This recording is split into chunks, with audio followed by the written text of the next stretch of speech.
The paper title is Strategic Business Leader.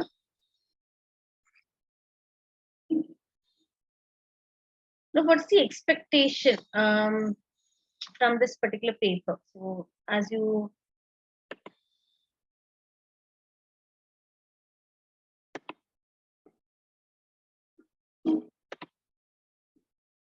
from the ACCA examination point of view, if you look into that, what is the expectation of the examiner from a candidate who is appearing for SBL paper? So the paper title itself says it is about a leader, so strategic business leader. Whether you have those abilities, whether you can fit into the role of a leader or not, would be tested in the examination. So that is, see, whatever is the content through which you go through, you learn, you study the concepts, the content. Ultimately, when you have to attend the examination, the exams are framed in such a way that it would be able to possible for the examiner to assess or test whether you can fit into the role of a leader. Now, basically, what is the role of a leader? In terms of see, there are many attributes about the leader, but the important part of it is whether the leader is able to take decisions. So that's very important. So decisions cannot be randomly taken. So decisions to be taken require some background work in terms of analysis, assessment, maybe have a critical view about a particular thing.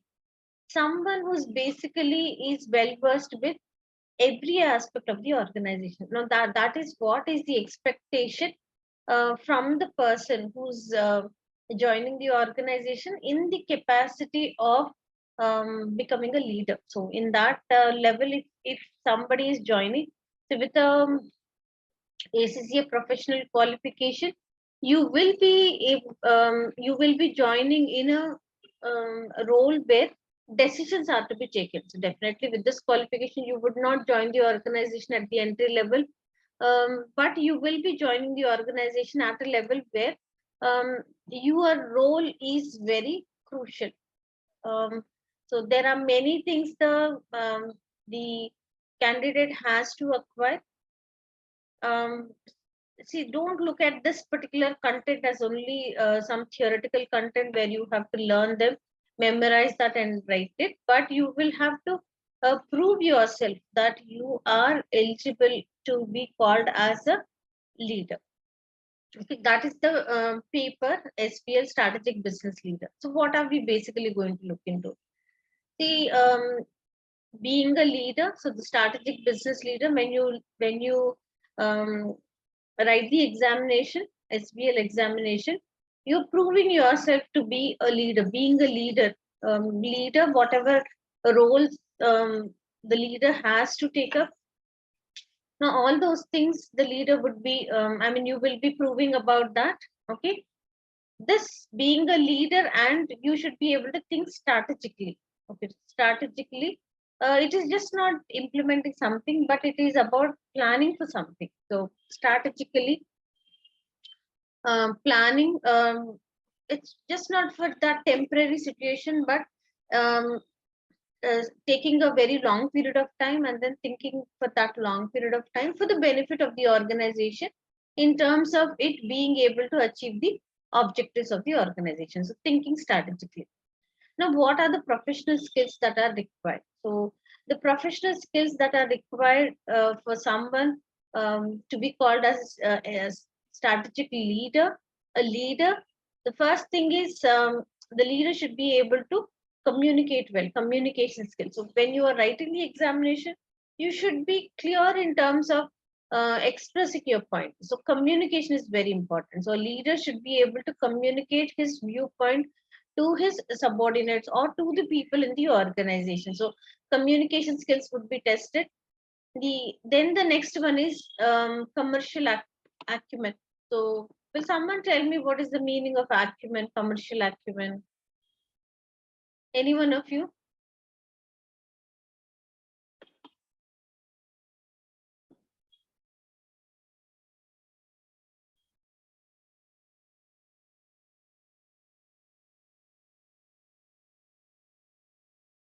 Um, ability to ability to respond to a situation, maybe from the past experiences, um, able to take a decision, a judgment, in a similar situation. So that's commercial acumen. Um, Basing on the past experiences, able to arrive at a decision in the present. So ability to take a decision, judgment, those things are called as commercial analysis. All types of analysis, in the sense that it based on the financial statements, the financial analysis, some kind of qualitative analysis if it is required, not considering the financial quantitative aspect, but ability to analyze the situation. Skepticism is another thing which is important. Skepticism is about a questioning attitude, having a questioning attitude.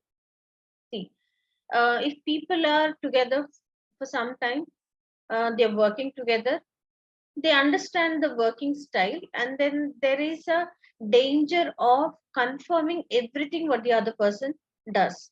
So if a work is done in a particular manner, the other team members feel that yes, he's because the person has the group member has done this earlier, therefore this time also he or she would have done it in the best possible manner. So that kind of a conformity comes into the I mean, into the environment, into the team members, that they believe that anything which is done must have been done in the best possible way. So then, if at all, if there is any kind of a error happened, also there's some mistake in the way it is implemented, it would not be identified because there's no one to question that. So that is a dangerous situation. So any situation wherein it has to be analyzed, there should be some amount of skepticism. Skepticism is the attitude of questioning, not conforming with everything. Okay. Um, before approving anything, before accepting what the other person has to say or the situation which is there, have a questioning attitude. Question that. Okay. So let's say in the examination, in the question, if there is some situation given, everything seems to be very good. Things are projected from somebody's point of view.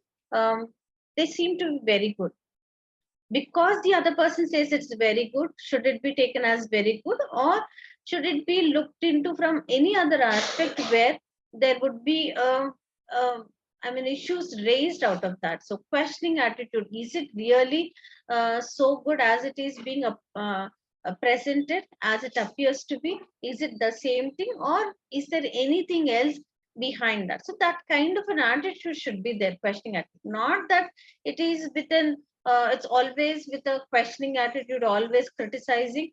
It is not that. It is a critical analysis, but uh, where it is looked at the best interest of the organization. Nothing at a personal level with any kind of a grudge or anything, but a critical analysis which looks into, is it is this a decision or situation in the best interest of the organization or not. So that kind of a skepticism or skeptical attitude is what is required for a leader.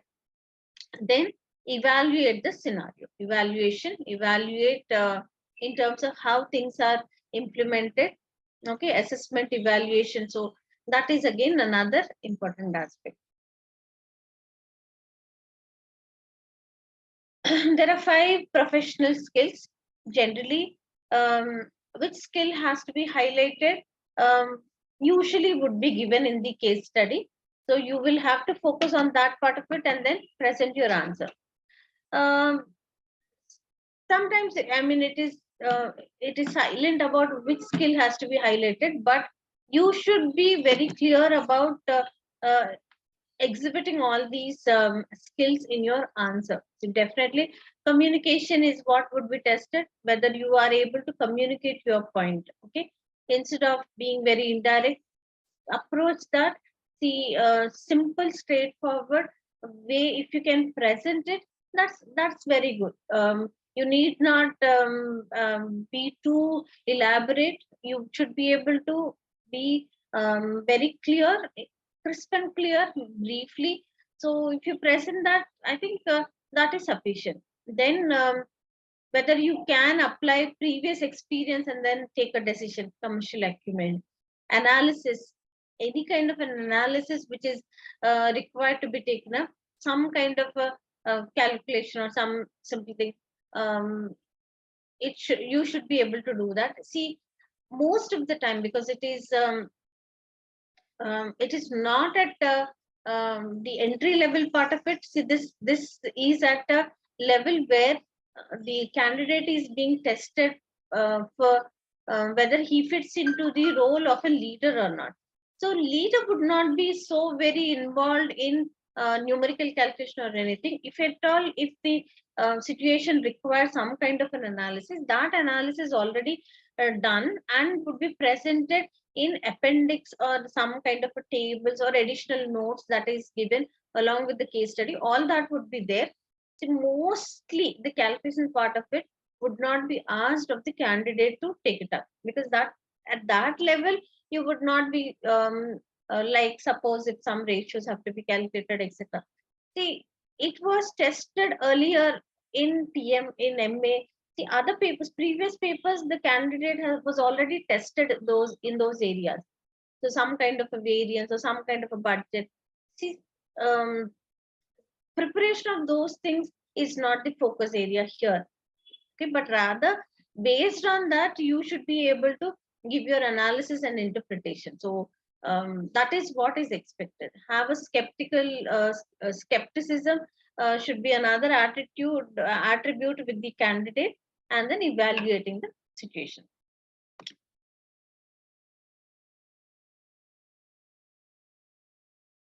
Would someone be a co-host in my class? Anyone, please? Because constantly I'm looking at who's joining into the classroom. Will someone opt to be? Choose to be a co-host. I'll make you the co-host so that you can keep admitting the candidates who are entering into the class. My focus is always on who's entering into the class all the time.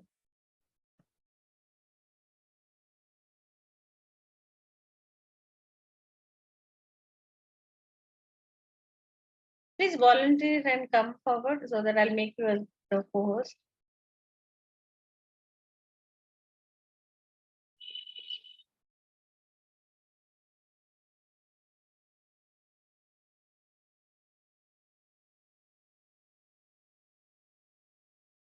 No leader in the class, surprisingly.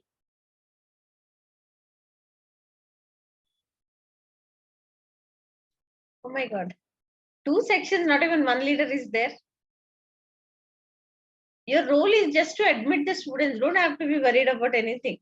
As students keep entering, you just have to admit the candidates into the classroom.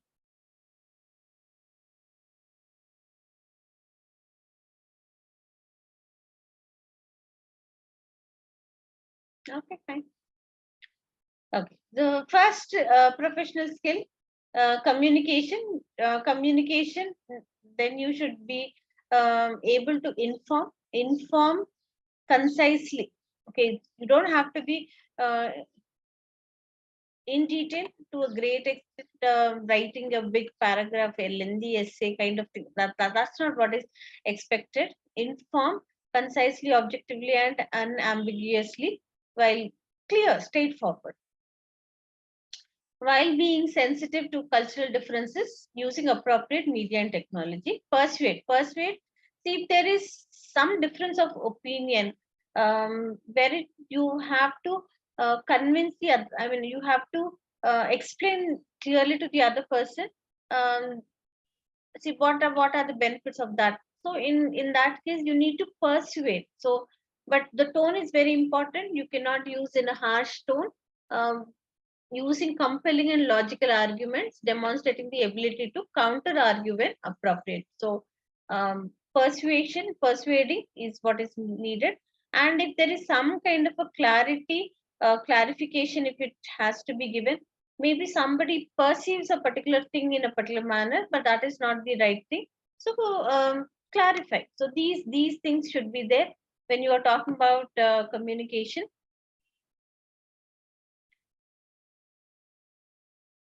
Acumen, demonstrating awareness, that you are aware of what is that particular situation, use your judgment to arrive at the right decision, and then show insight and perception in understanding work related and organizational issues, including the management of conflict. So, what is your uh, perception about that?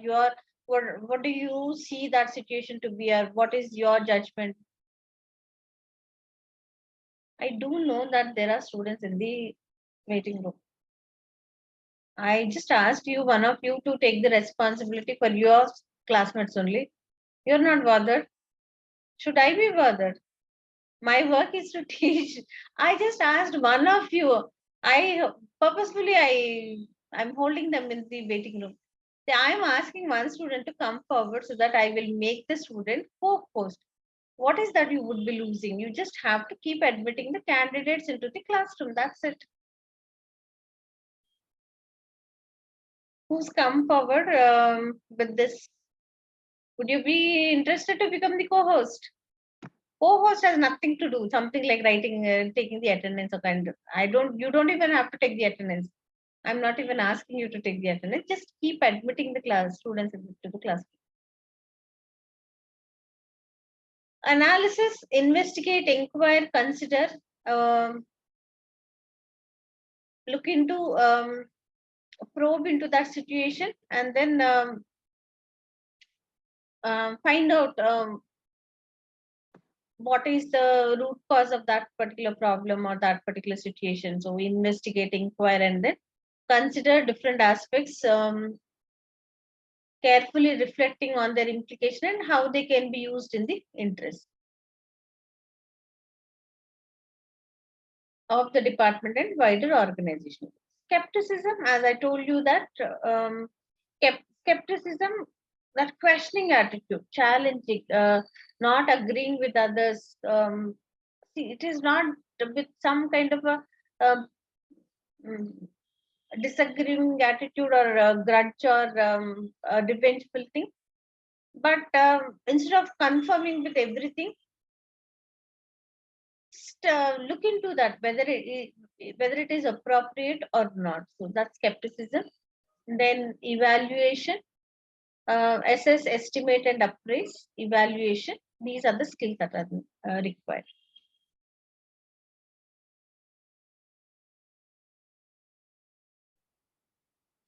Now let's come into the main content. The what do we have to learn? See, chapter 2.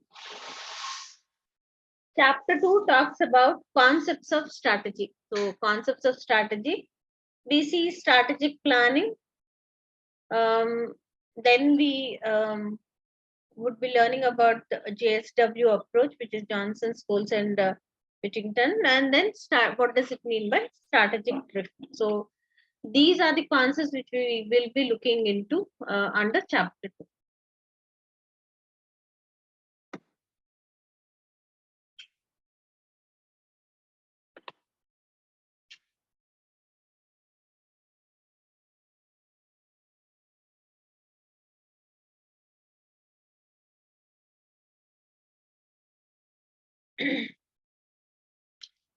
So there is a diagram here given for what is strategic planning process.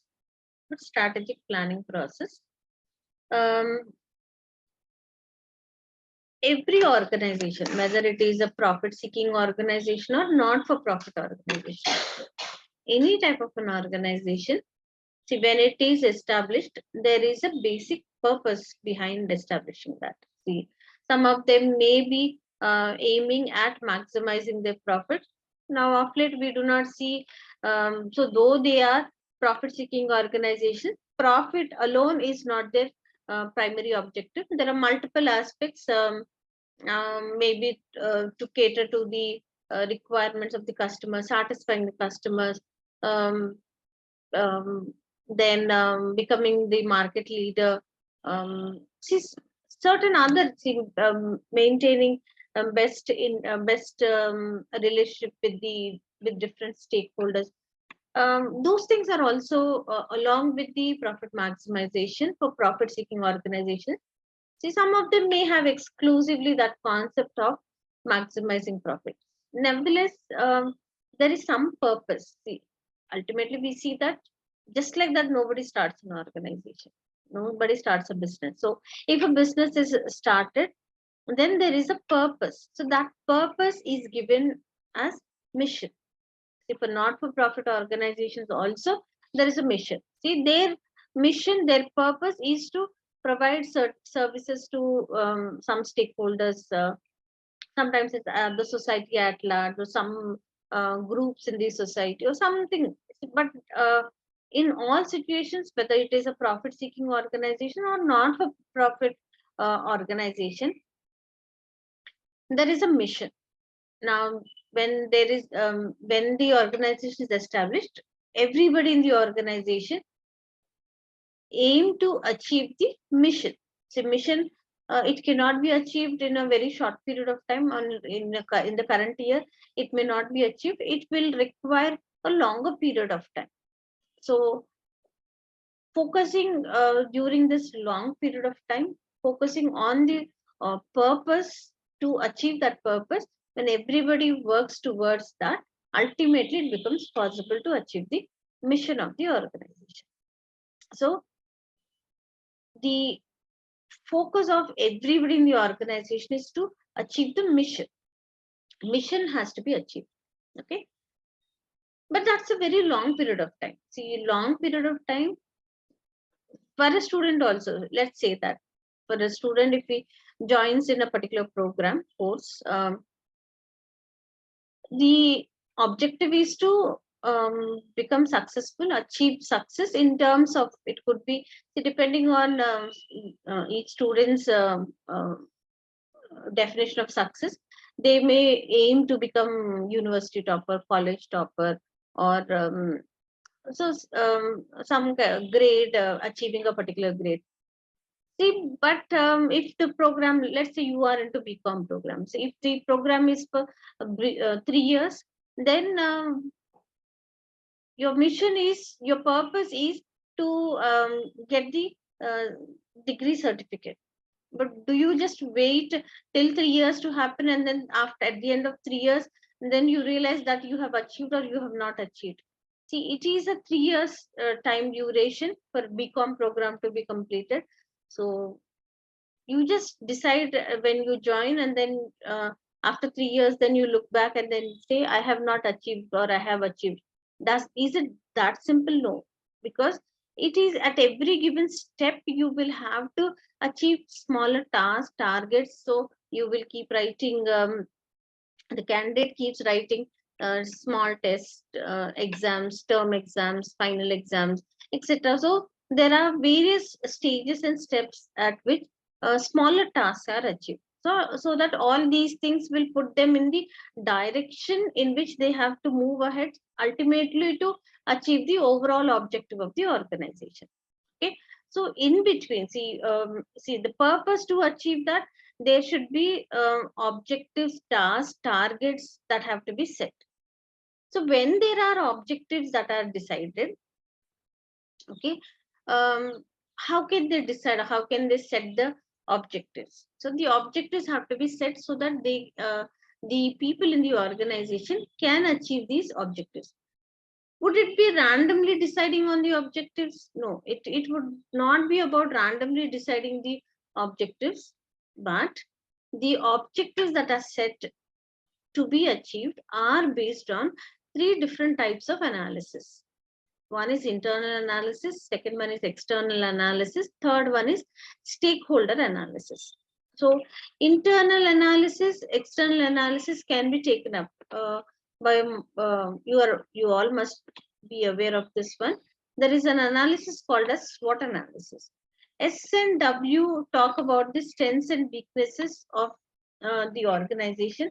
So together, S and W are internal aspects.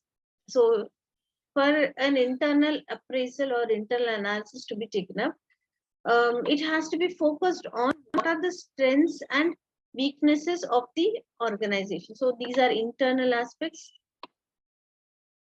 Opportunities and threats help to help the organization to understand the external environment and take up an external appraisal. The third one is stakeholder appraisal. Who's a stakeholder? So if we ask that question about who's a stakeholder, stakeholder is someone. It could be the stakeholder could be an individual or a group whose interest lies with the organization. So they have vested their interest in the organization. So stakeholder is an individual or a group whose interest lies with the organization. Okay. So there are three different types of analysis. There are three different types of analysis. One is the internal analysis. Internal analysis is possible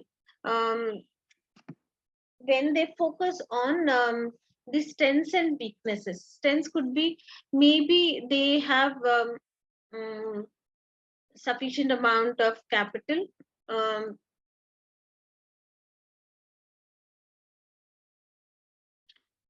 There are a sufficient number of people in the organization. They have required skills.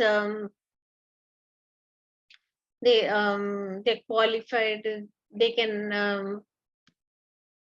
take up any kind of a task individually, in a group, perform well.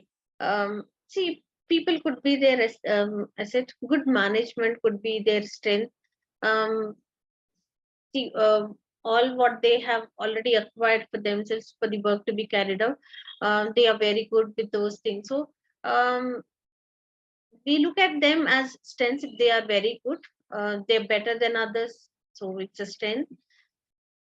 So those aspects only in some of the organizations could be weaknesses. Maybe they have shortage of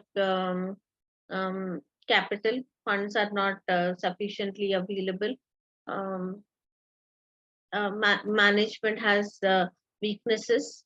So then we can look at the employees. Employees are not equipped with the required amount of skills, or training was not provided.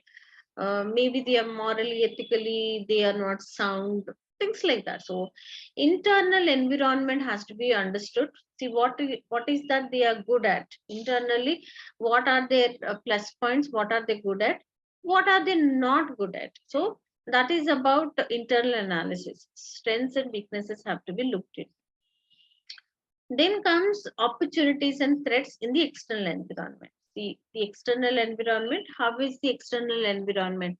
Are there opportunities present for them, or what are the threats which are present in the external environment? Opportunities like maybe demand is good, government has extended from time to time grants and subsidies, etc. There are good relationship with the other stakeholders, like suppliers are prompt in delivering the material. The customers, see, the relationship with the customers is very good, the demand is very good, etc. So competitors are not very aggressive in competing in the external environment. On the same note, we should also be looking at the threats. See, in some of the markets, the demand is quite volatile. It is not consistently the same. We can see volatility in the demand. Government may have withdrawn the subsidies or grants, or they very frequently bring about changes in the regulation. So that's again another threat whenever there is a change in regulation. See, maybe the relationship with other stakeholders are not very good, etc. So customers are too demanding, or that they are unpredictable, etc. So what are the threats that are present in the external environment? Take up a internal analysis, take up an external analysis, also understand what are the expectations of the stakeholders and how to cater to the requirements of the stakeholders also has to be taken up, which is called a stakeholder appraisal.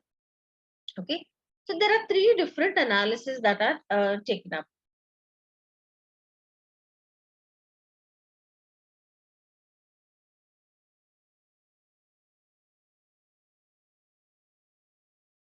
Internal analysis, external analysis, and the stakeholder analysis. After that, see, now this is the basic purpose which has to be achieved. So basic purpose, we can put this one as the desired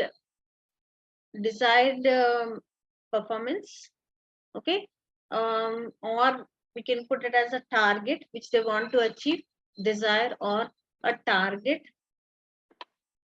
Now this has to be achieved, the mission has to be achieved.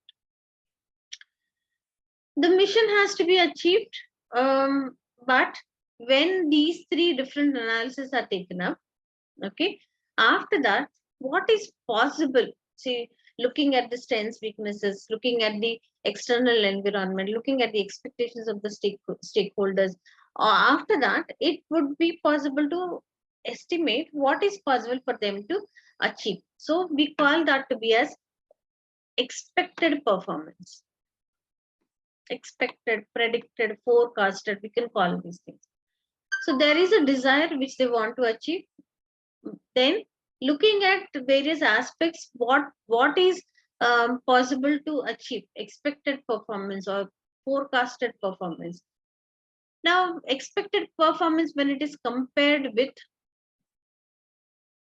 the targeted performance, okay, when there is a comparison, if both of them are on par, no issue.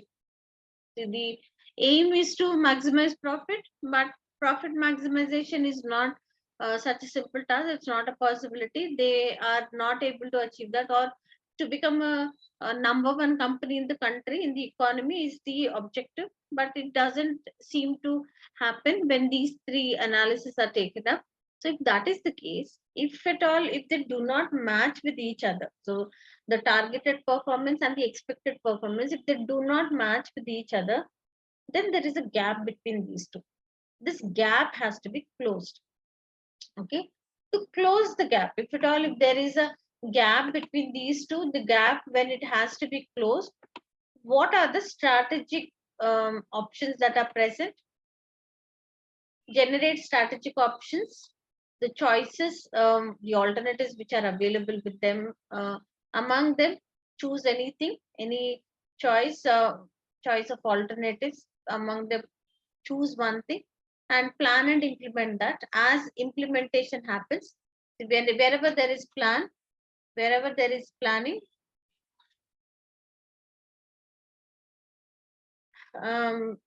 control also has to happen. So planning and control go hand in hand. So we know that. So when there is a plan when it is implemented, so constantly how the implementation happens. So on monitoring, it would be identified whether there are any deviations, and then measures are taken to control those deviations, which you call them as exercising control.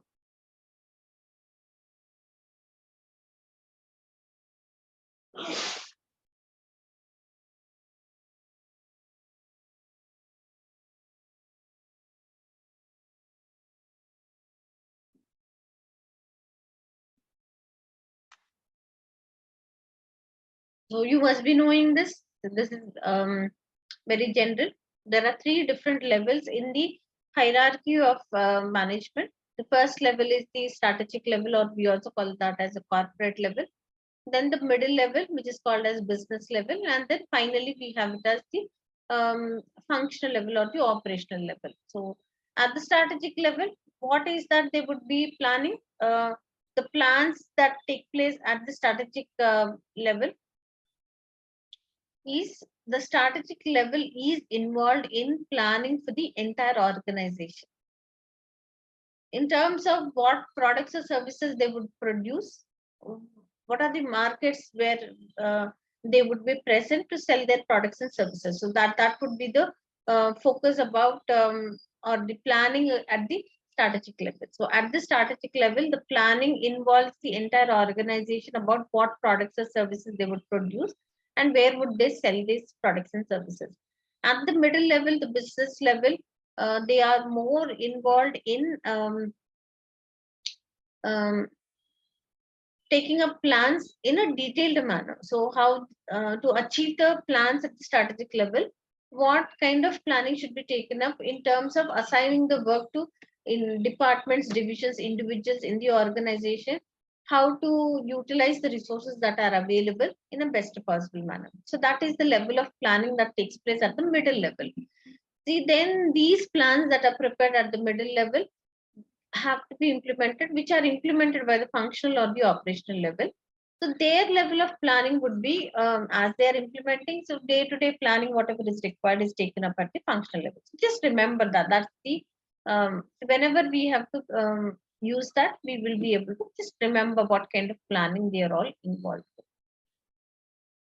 with. See, this is called as JSW, Johnson, Scholes and Whittington model. So it talks about the strategic analysis, strategic choices, and the strategy put into action. So first step is strategic analysis. So strategic analysis would be taken up to understand the different aspects. So we will be studying that in detail about strategic analysis. After strategic analysis, we will be looking into the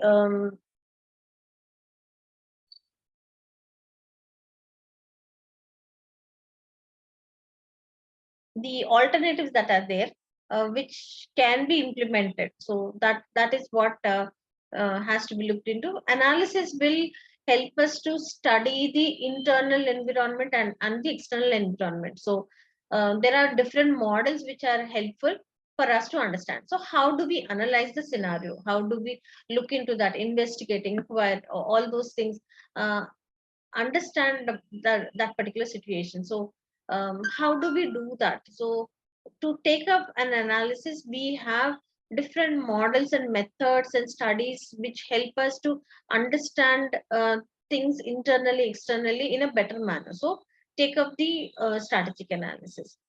The choices are about, see, just now few minutes back I did explain to you that, see, there could be a gap between what is expected and what is uh, the basic desire that they have.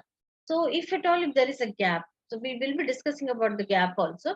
If at all, if there is a gap, how can this gap be closed? So to close the gap, there are certain choices that are available. There are certain alternatives available. So either one or more alternatives can be adopted, and it can be implemented. So strategic choices, selecting those alternatives from among the alternatives, selecting any one or few alternatives, adopt them, and then put them into action, strategy into action. So analyze that, analyze the internal, external environment, what best suits them. So from among the alternatives, choose one thing, strategic choice, and then see that the strategy is implemented. Why is this taken up? This is taken up to ensure that the organization's objectives can be achieved. So the mission has to be achieved, or overall, the overall objective of the organization, maybe the mission of the organization, if we very clearly put in, which can be ultimately achieved. Otherwise, also in short term, also there are short term objectives, goals, and tasks that have to be achieved. So to achieve those things, what are the choices that are available? Select them, implement them, and achieve that. So this um, triangle or this model is called as JSW approach. Okay, Johnson, Scholes, and Whittington. The concept of what is strategic drift. See, the concept what we were looking at is, see, this is the expectation. If this is the desire, if this line seems to be the desire what has to be achieved. Okay, then they also have to change according to that. But sometimes the change doesn't seem to happen at the same level. The strategic drift talks about changing according to the changes that are expected to happen. Okay, if they change along with that, fine, because they would be adopting themselves according to the situation. But if they do not change, then uh, it if they do not change, that can create some new problems. Sometimes as serious as that, they may become outdated, and they may also have to quit the market. So that is the danger which is present if they do not change according to the changes that take place in the environment. First one, first phase. See, first phase. See, as the time passes by, every organization changes. See, minimum. Uh, Maybe if they have performed in a particular manner, or they have operated at a capacity level, or they have sold some X number of units very precisely. Let's take an example. If they have sold, let's say, 1 lakh units in the past last year. So would the same performance be expected? Because as the time passes by, they keep changing. Therefore, they may anticipate that they will be able to sell 5% more than what they have sold last year. Or if their performance was up to a mark in the last year, some percentage would be changed in the current year. So those things are called as incremental changes. It is all based on the time. As the time passes by, see, then there is some incremental change which is anticipated, which is expected. So changing according to the incremental changes is easy, because it can be anticipated. It is, say, changing in that particular manner also seems quite logical, because they are accustomed to a particular level. The next period, little more than that. See, that is slow, steady, logical, incremental changes. That's phase number one. Okay, incremental changes. But sometimes we see that in the environment, the external environment, um, things change at faster pace, not at an incremental pace, but at a faster pace. Maybe we can attribute that to the changes in technology, because technology changes, so they also have to change according to those things. So we see that the change is expected to happen at a faster pace. If they do not adopt to that change, the gap increases. Okay, we see that at the second phase, phase two, the second phase, wherein because of certain changes, uh, on account of technology, on account of changes in the methodology, technology, and the techniques, newer techniques come into picture, etc. So change is at a faster pace. So in that case, if they do not change according to that, the competitors may overtake them. They may become outdated if they do not change according to that. Then we see phase three. Phase three is a situation where there are too many changes on account of many changes which overtake the environment. See, there were few years back, across all government organizations in India, they adopted computerization. Until then, see, the work was done all manually. Manually, they used to record everything in the books of accounts or registers or manuals, etc. But then they went in for computerization. So that was a radical change. See, that was, many employees in those organizations did not even know how to what is a computer about, how does it operate, etc. In such environment, when changes were brought about, they were drastic. So uh, it is the, because at times it is the need of the hour that they also adopt those changes. So every organization across, they they take up those changes. See, um, of late we don't see accounting being done manually. Nobody is writing those things in the books of account. But of course, we've learned to try to write it in the books of account, the journal entry, ledger account, posting it into the trial balance, preparing financial statements. Manually, we know. So there were days where things were done manually, but now who's doing manually? Nobody's doing manually. So that is because of technology. Softwares are available. You just feed the entry, put the entry into the system. It will take care of the rest of it until the financial statements are prepared and tallying everything, every aspect of it. That was needed at point of time, so everybody adopted that. So that's a simple example. See, many organizations adopted automation, computerization, digitalization. So that was a stage where a lot of redesigning happened.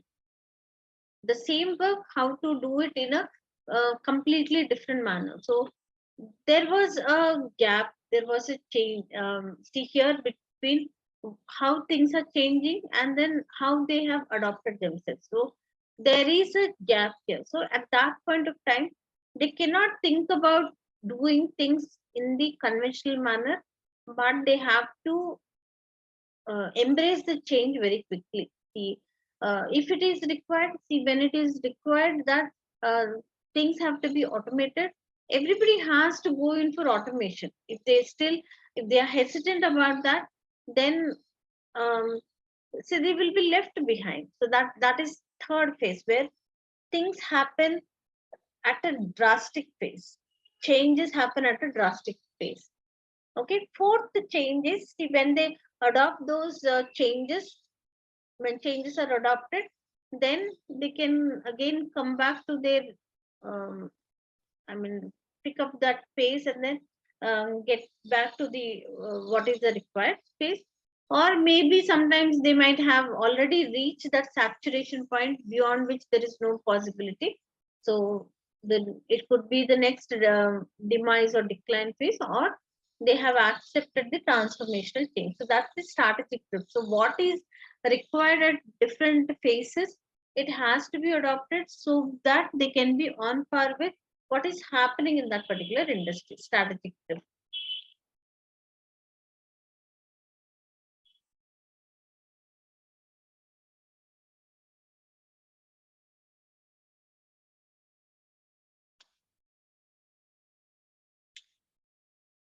That's basic information about the second chapter, strategic planning, the strategic planning, concepts of strategy.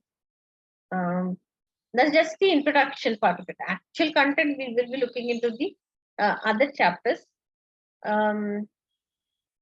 See, one point what I want to present here is SBL syllabus is quite vast. Vast syllabus you have. So the many things which have to be learned. So learn them as the content is being delivered. Simultaneously, you also study at home. Keep preparing. The content is quite vast. I do not know when are your term exams or semester exams. When are you planning to write the ACCA exams? I have no idea. But there's a lot of content which you have to study. Okay, that part you just remember. Third chapter, see about strategic analysis. So what strategic analysis that we have to learn? See, and under the strategic analysis, here we have this analyzing the external environment, analyzing the internal environment. The under external environment, for us in the syllabus, we have three different concepts given. External environment, first one is take up a pestle analysis. Next, there are two models given by Porter. The first one talks about Porter's 5 forces of competition. Second one talks about Porter's diamond model. Okay. What's pestle analysis? Pestle analysis, the acronym can be elaborated as P stands for political, E economic, S stands for social, T stands for technological. The second E stands for environmental, and L stands for legal. Okay.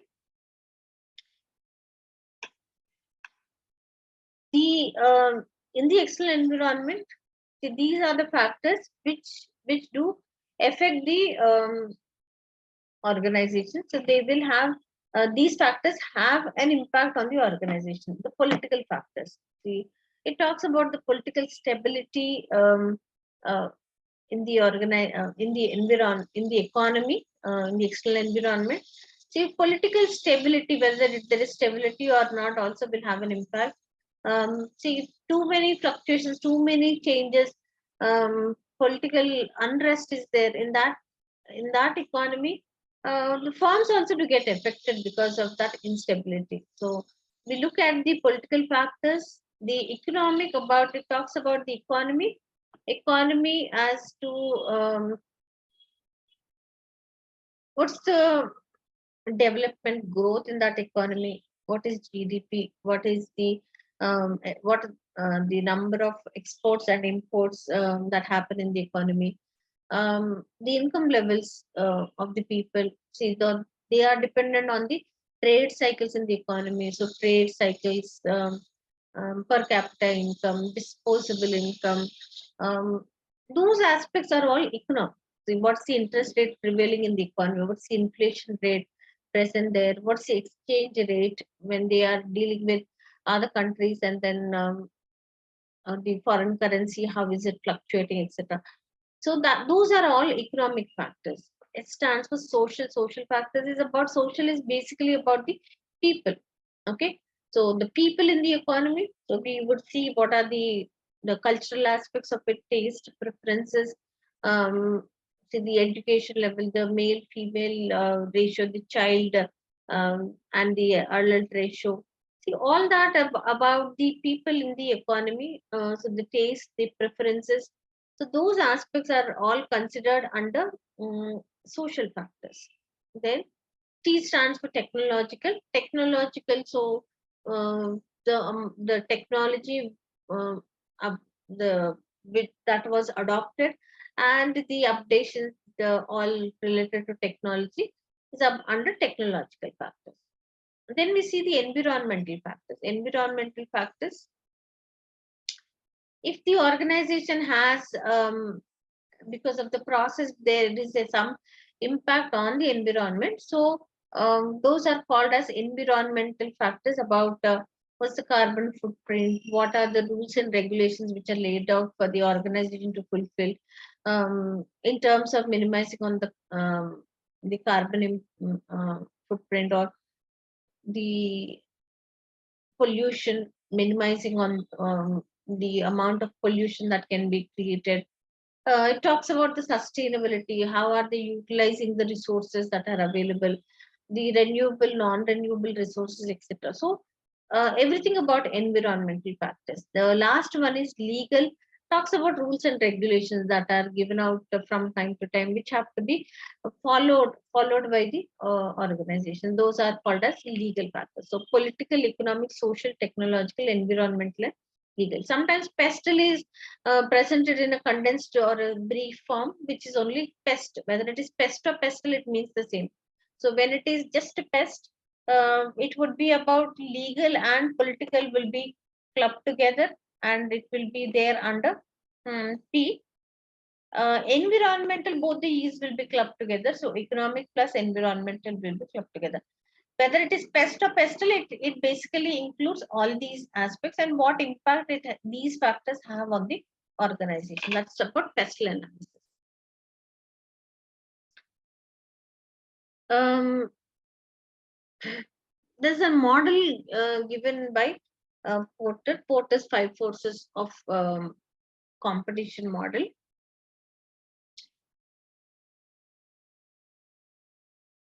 I mean, the image is quite simple, brief, but there are many things under each of them which we have to look into. See, how do we understand this particular model? How do we study this model? So, if we talk about that, Porter's five forces model, Porter says that in the external environment, to face the competition, there are 5 forces. These forces are either a threat to the business or business has overcome them, and they are not a threat to the organization because they have already overcome them, and the organization is kind of a leader in the market. So when the model is studied, theoretically, what does the model explain? We will be studying that. But analyze in terms of whether any particular thing is a threat or is it a powerful factor, or they have already overcome that. So from that aspect, with that perspective, we study Porter's 5 forces of competition. So first he says that um, see, there is a threat of new entrants. So that's the first threat. Second threat is about the extent of competitive rivalry that is present among the competitors in the market. So each one of one of these competitors can act as a threat to the others. That is competitive rivalry. Third and fourth ones are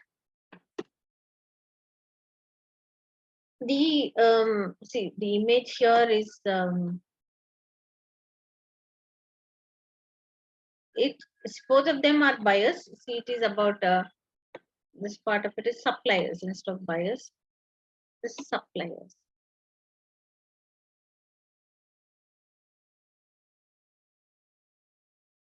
Sometimes the suppliers are powerful. Sometimes the customers are powerful. So how to face these stakeholders, the suppliers and the customers, and when they are powerful. So that is about the power of supplier, power of customer. The last one is threat of substitutes.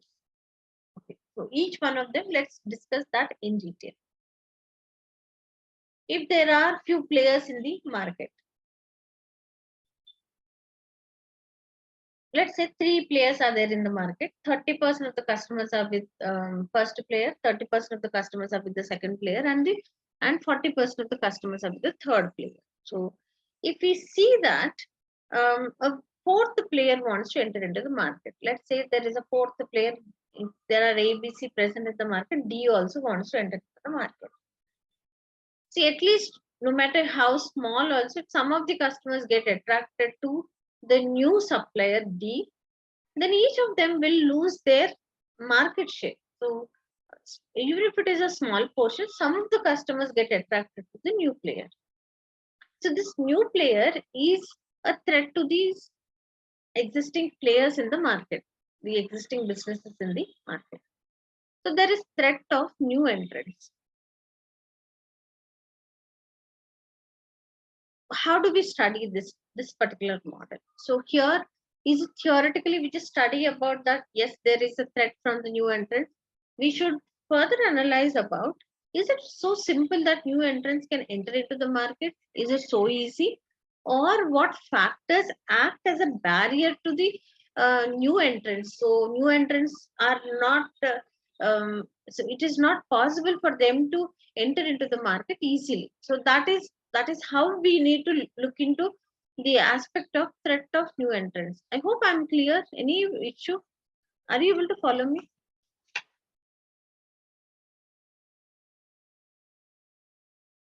Are you able to follow me?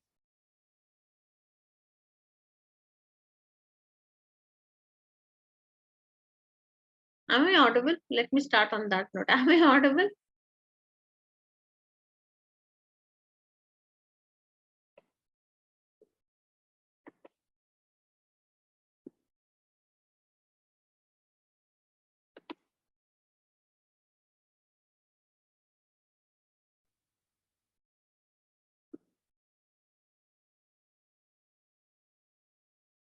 Okay. Are you able to follow me?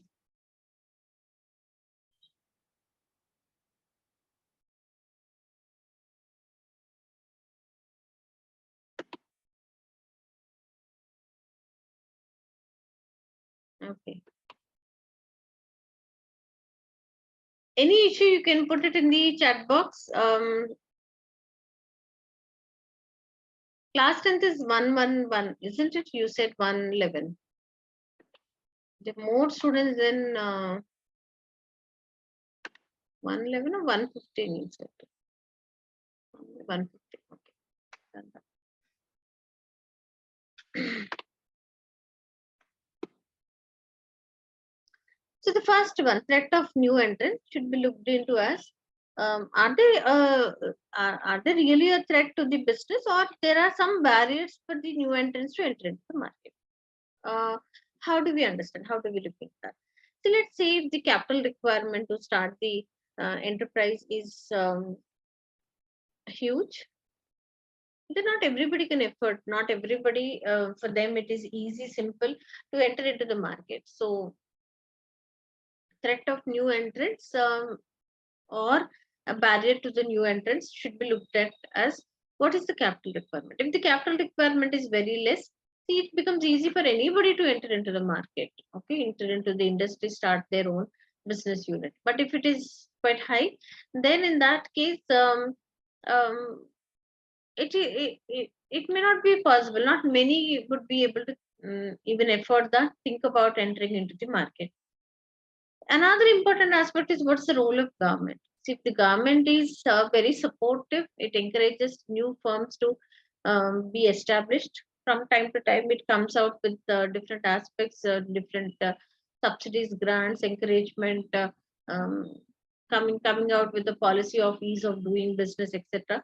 So then many will enter into the market. So then it is a threat if government doesn't extend any kind of such supports to the new entrepreneurs, then not many would think about entering into the market. So that's another aspect, government aspect. See, other aspects about whether it is easy possible for new entrants to enter into the market are, see, the way the business is carried out by the existing players. See, if they start operating at a large scale, then economies of scale can be realized. Economies of scale, when they are realized, the selling price per unit falls down. Cost per unit comes down, selling price per unit also comes down, which is not possibility because economies of scale will not be realized by new entrants until they operate at a higher capacity. It is not possible.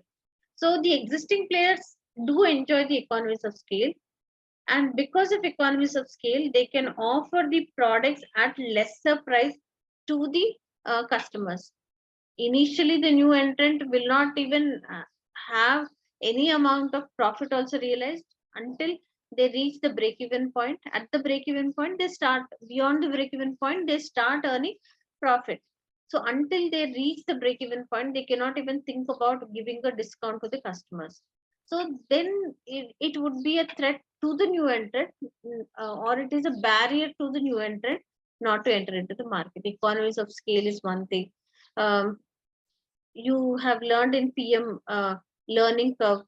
So learning curve is another thing because the same type of work is taken up again and again. The amount of time that is required to do the work reduces. So that's the learning curve. So when the labor hours are reduced, then in that case, the cost of labor also reduces. Because of learning curve analysis, they are able to realize those benefits, which is not a possibility for new entrants. Okay. Then we see maybe the existing players have invested a lot into research and development. They come out.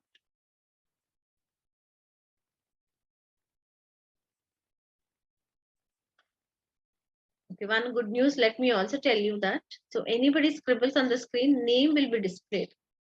Okay, try and see. Next time anybody tries and sees, then I will also announce the name loudly. So some disciplinary action also will be taken up. Okay. So don't try and see that. You write, you scribble anything on the screen, your name also comes. So it immediately gains my attention. I will, this time I will make a note of it. And don't try that and then fall into trouble.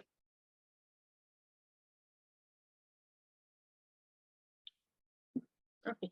So the existing businesses, maybe they have spent a lot into research and development. They come out with added features to their products. Such kind of research and development, it may not be possible for the new entrants to take it up.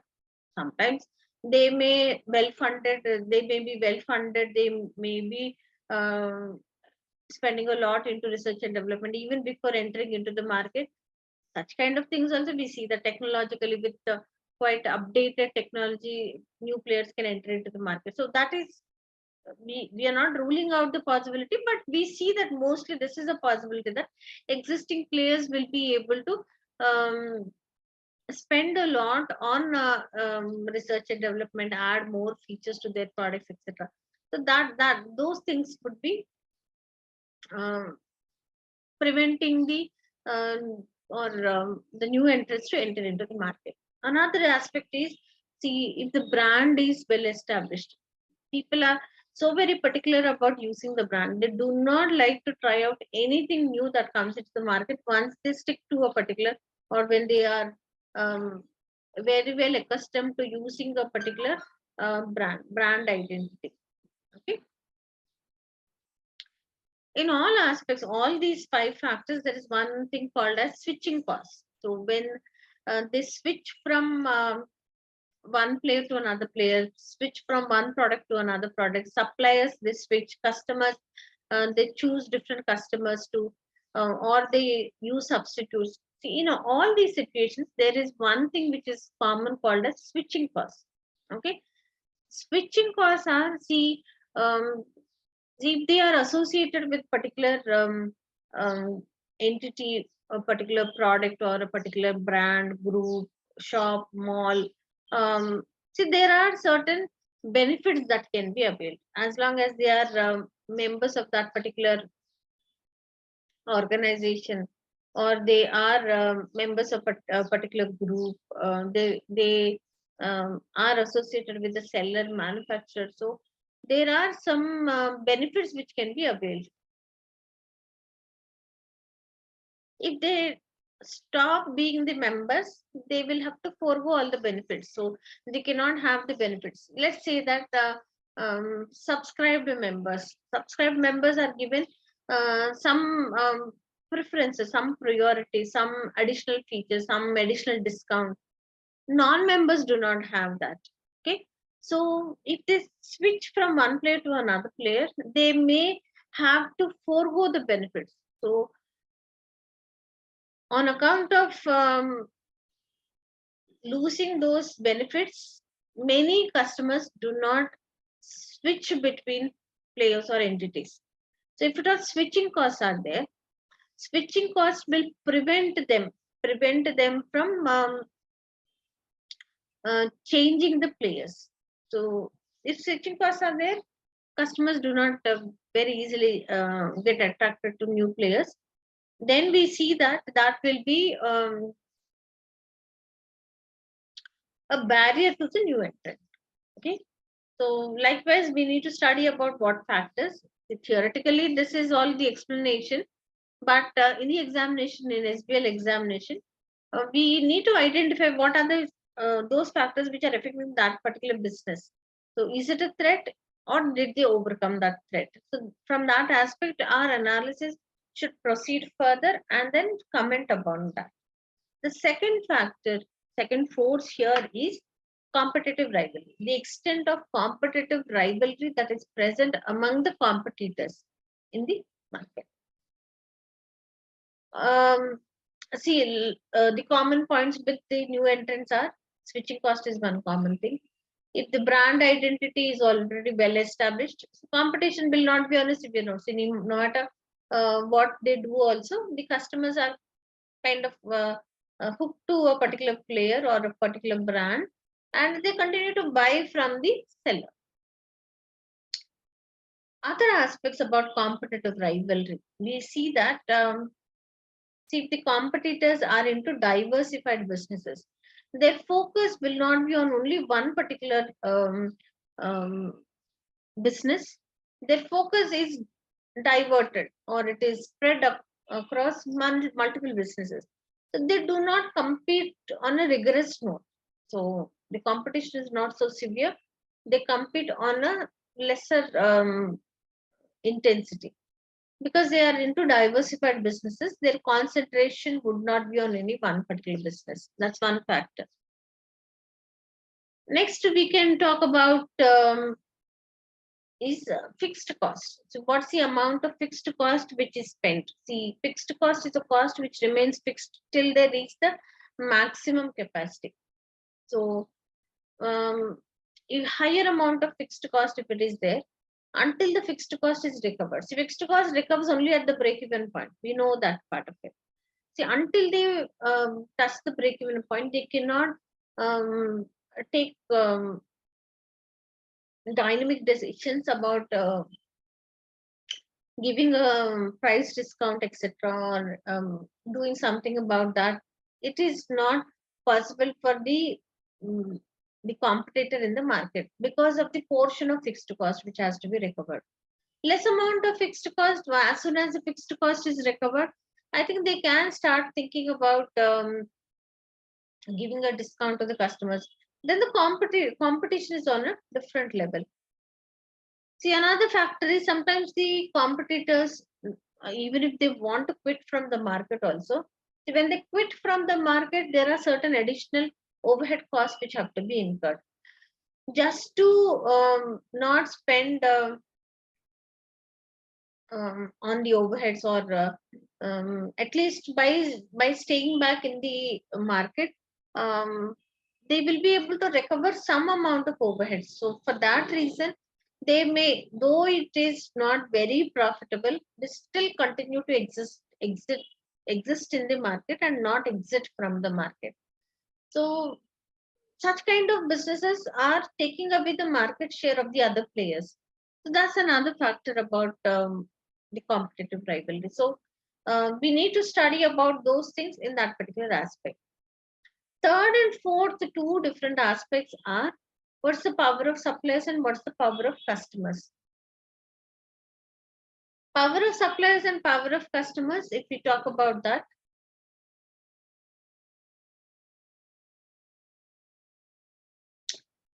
see, these are the stakeholders who are present in the supply chain. What supply chain, if we talk about, um, supply chain is the sequence of activities starting from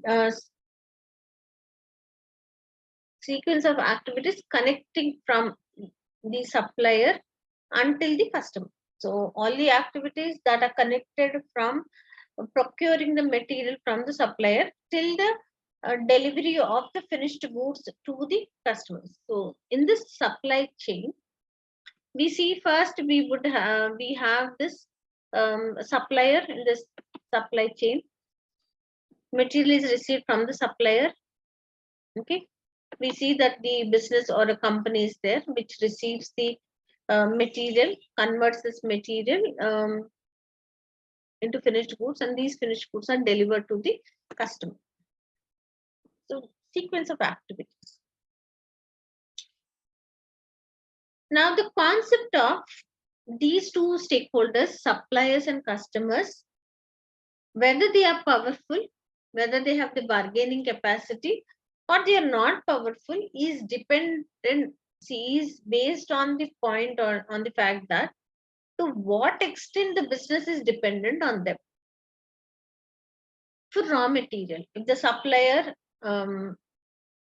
is supplying the material, a major part of the raw material is acquired or it is procured from one supplier, few suppliers. See, they're completely dependent on that supplier. Let's say that there's only one supplier who can supply the kind of raw material which is required. Maybe sometimes rare raw material, sometimes which is not easily available raw material. Exclusive suppliers. So supplier automatically becomes powerful. Okay. There is too much of dependence of the business on the supplier. Then the supplier automatically becomes powerful and he will have the bargaining power with him. Fine. Next,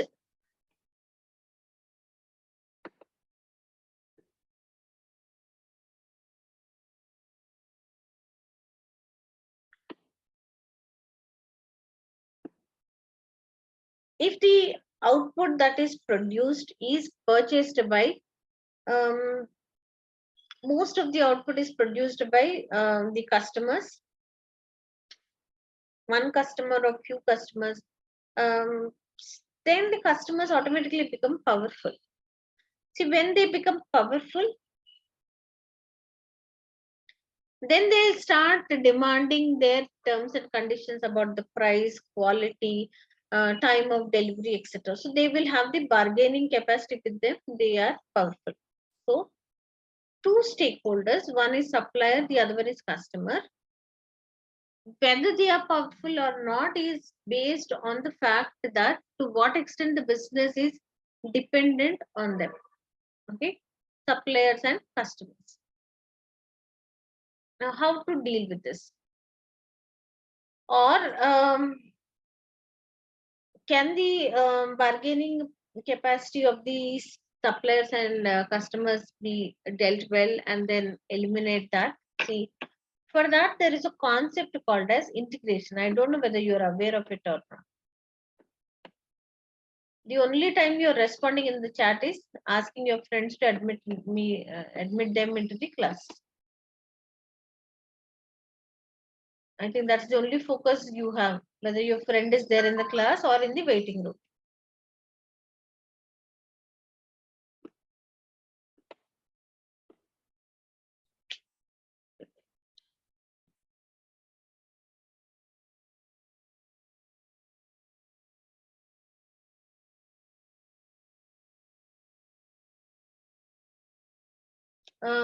There's a concept called as integration.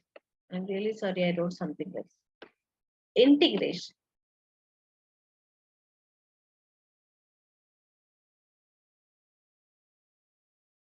Let's try to understand this with a simple example. The concept of integration, forward integration, backward integration, this talks about reducing the dependence on these stakeholders. So if it is backward integration, so if they go backward and reduce the dependence on the supplier, that would be called as backward integration.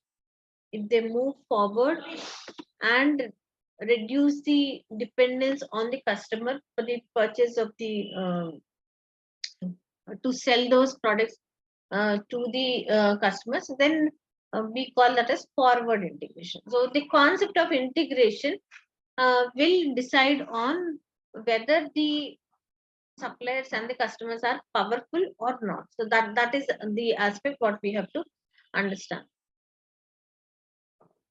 Well, a basic example, let's see. If there is a baker, bakes the products and baker supplies them to a supermarket, some mall. He supplies.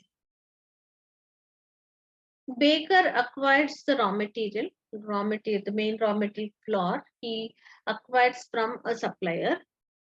Okay. Then bakes the products and then delivers them or sells them to the supermarket. Let's say this is an example. So to buy that dependent on supplier, to sell these baked products dependent on supermarket. Both of them then seem to be powerful because dependency is there. Now, if the business does not acquire the raw material from the supplier, but rather makes arrangements for its own bakery. So the baker makes his own arrangements, maybe produces a crop, makes arrangements for flour. It's not now no longer dependent on the supply. So what is the baker doing now? Baker is going backward, acquiring the raw material for the work to be taken up. So that's called as backward integration. So now the supplier is eliminated from the supply chain. They are making their own arrangement for the raw material. So the power of the supplier can be eliminated. Now the supplier is no longer powerful, dictating terms with the bargaining capacity what he has. Similarly, instead of selling it to a supermarket, the baker can start it his own outlet, directly selling the finished goods or the baked products to the customers directly. So by starting an outlet, the baker is moving forward and reducing the dependence on the customer and reaching out to the consumers directly. Okay, that's called as forward integration. So when integration concept is a possibility, either backward or forward, in that case, the power is eliminated. So power is reduced, power is minimized.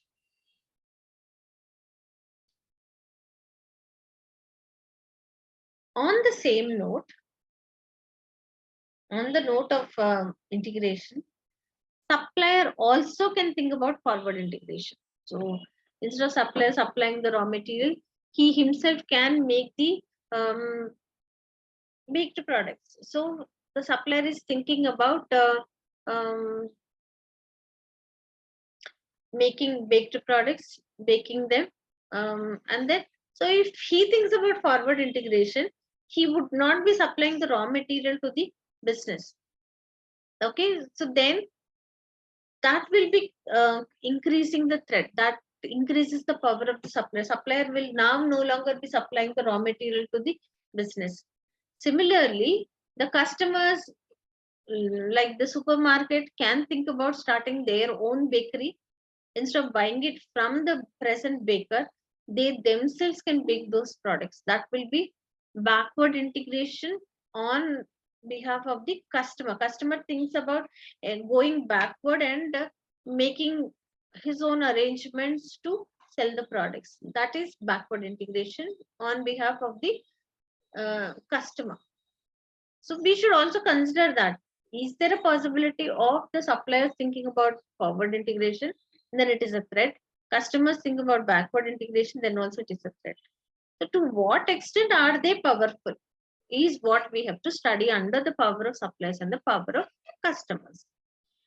The last one, the fifth one, is about threat of substitutes. The substitutes, see, the concept of substitutes comes into picture, or it is basically dependent on one fact, whether the customers are okay using any product. Example is the customers, sometimes some of them are consumers use tea and very particular to drink tea.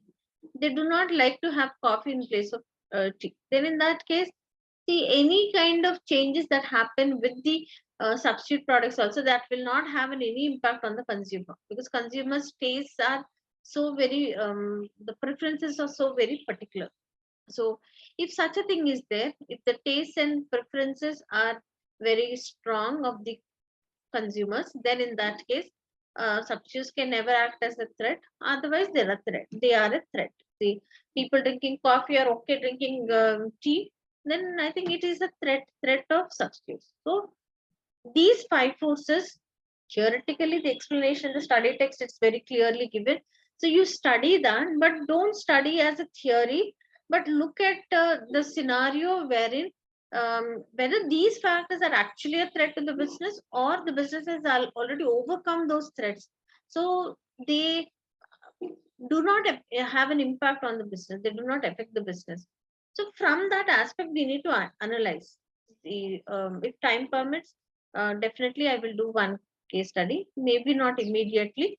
See, maybe in coming 1 or 2 days, I will 1 or 2 classes. I will take up a case study, and we'll try to understand how to attempt such kind of case study with specific reference to Porter's five forces. So then it will be clearer to you also. Is this clear?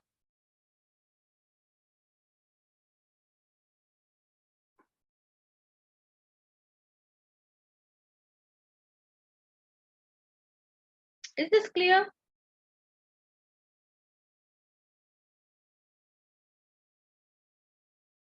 There are only two answers, yes, no. Is it clear, or any doubts you have?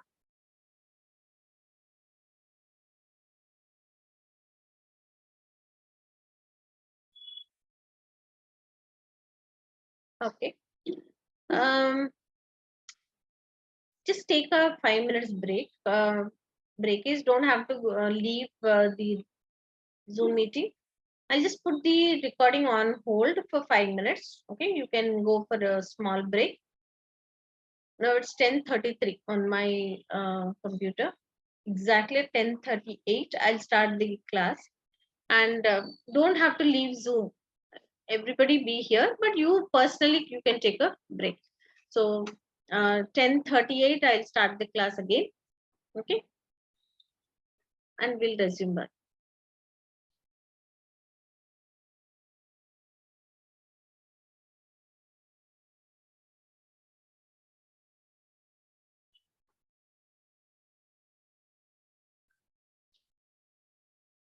The next model we're going to learn is about another model given by Porter.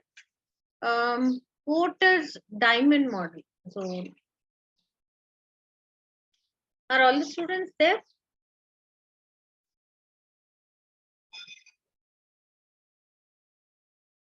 Or not to respond in the chat?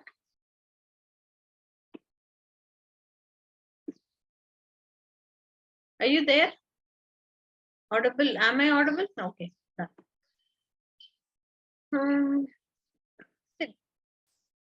These models are all part of external analysis. So,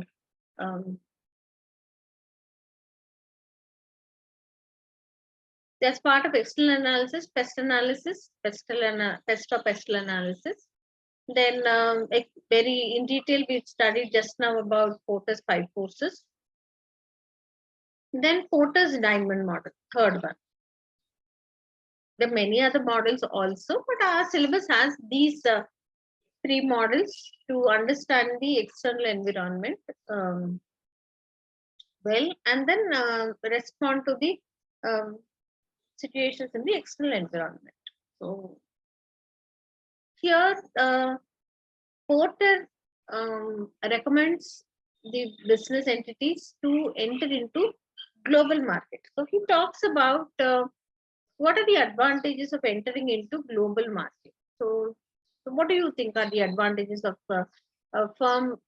See, anyway, they would be present in the domestic market. So when would they think, or why would they think of entering into the global market, or what kind of advantages are present if they enter into the global market? Any one of you? That's a very general question.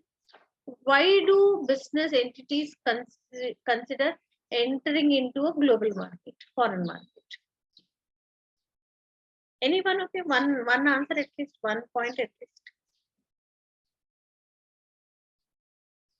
I do not know who you are because I'm not even seeing you. So you write a wrong answer also, definitely, absolutely, it will not have any impact.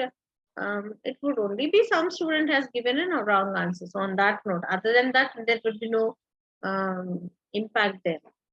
So try it out and then give a right answer, wrong answer, some answer you give. Why do you think that business entities consider entering into the global market? So that point.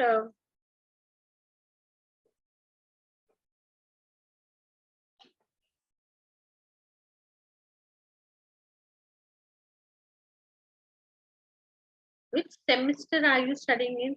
I can also think about whether I should ask questions or not. You're in which semester?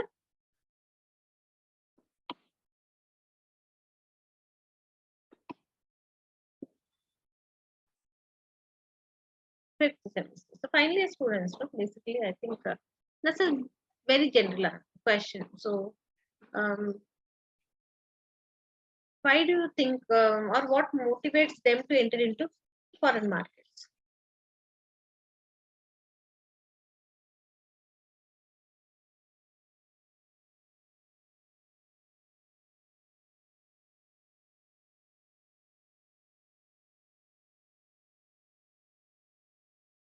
Okay, good. Somebody has answered. Okay, to diversify their operations. Okay, to make good business connections and collaboration. Very good. That's one reason. Okay, diversification. Thinking about diversification because they might have explored the market completely, the market is there's no more possibility for them to grow in the domestic market. They might have reached out to all the customers in the domestic market, that they feel a need to enter into another market where they can start once again, start from um, start selling the products and services to the customers, and then explore the market, reach out to many in the market, etc. So that's one reason. So the desire to maximize their profitability is another reason. So they want to earn more profits, better profits, because reaching out to many others in other markets also is one reason. See, to make good business connections, yes, definitely they can improve on their network, have good collaborations, network, think about joining hands with others, and then start joint ventures, strategic alliances, or um, maybe they can also in certain situations take over some other business also, acquire another business also. Those are the reasons why um, generally, I mean, what attracts them to enter into foreign markets. Porter here comes with a recommendation that business concerns should consider entering into a foreign market or global market. The reasons why what he talks about are, um, we see that the first one is about the demand conditions. Maybe the demand for their products is present there, to explore that they should enter into global markets. So the first reason what he talks about is the favorable demand conditions to capture those things and then get benefited out of that. Business concerns should think about entering into global markets. That's the first thing. The second one he talks about is the factors of production. What are the factors of production? How many factors of production are there, and what are they? Just tell me.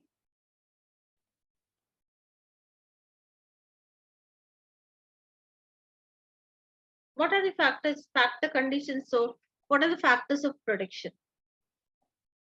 Anyone, at least?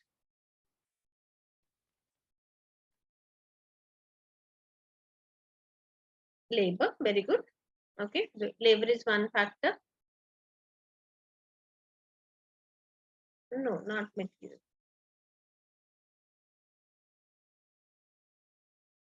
Land, land, labor,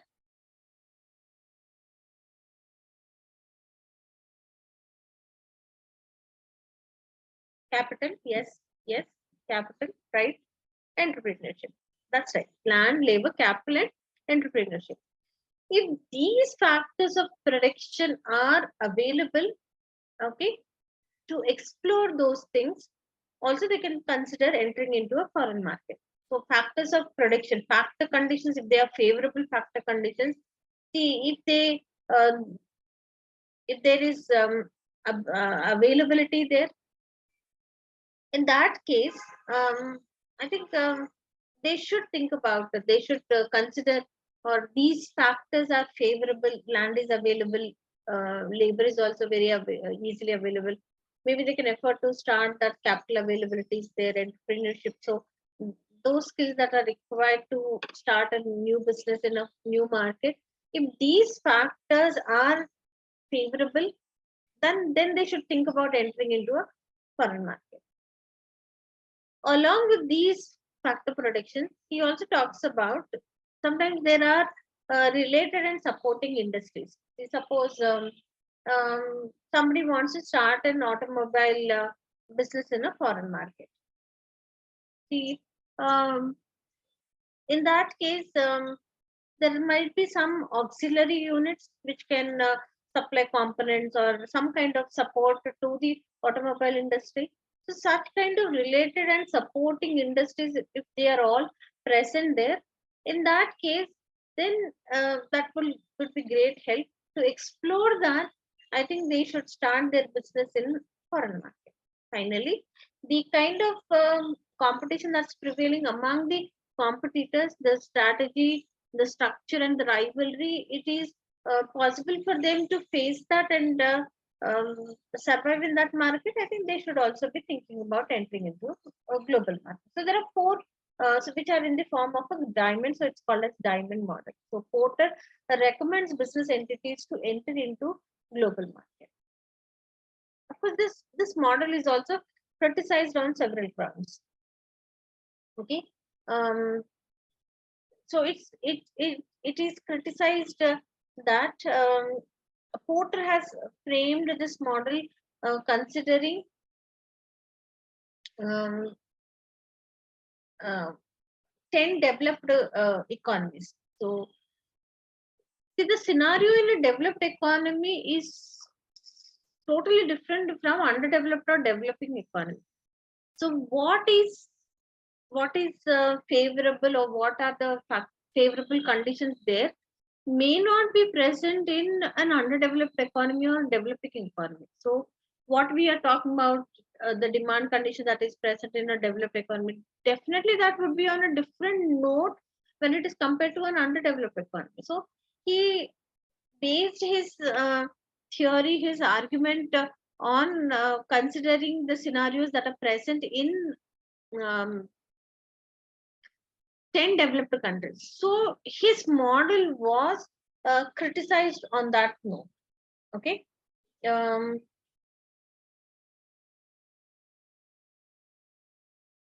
then, what- just a second.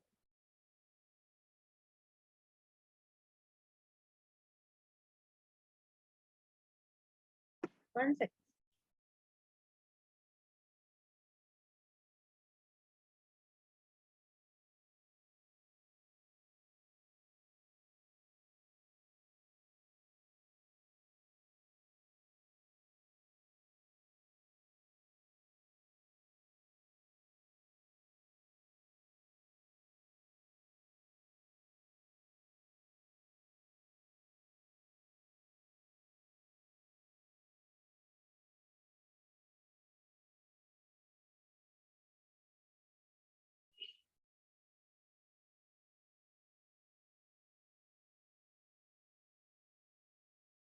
Sorry about that. Some amount of this.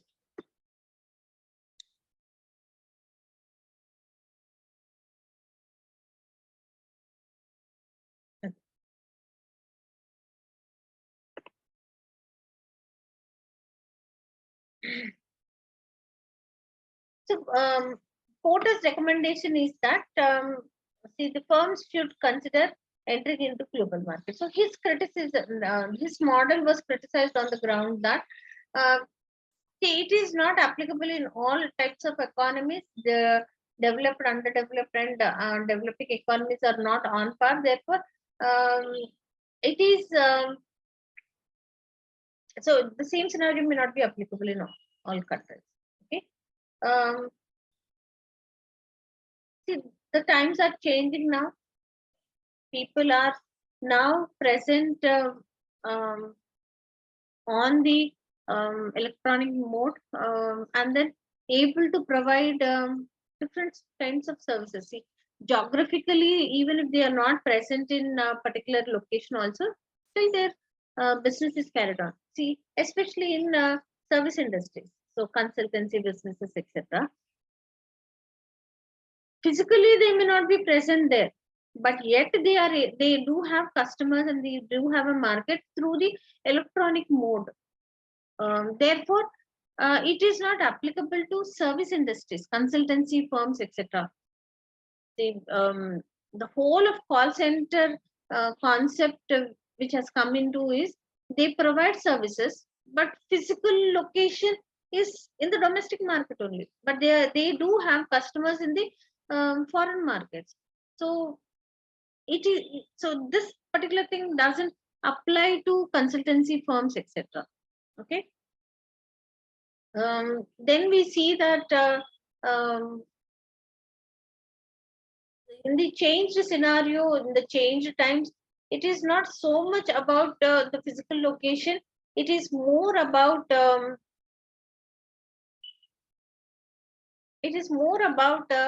capturing the customers, and then through electronic mode, and then carrying out their businesses. So on those notes, the this model was criticized.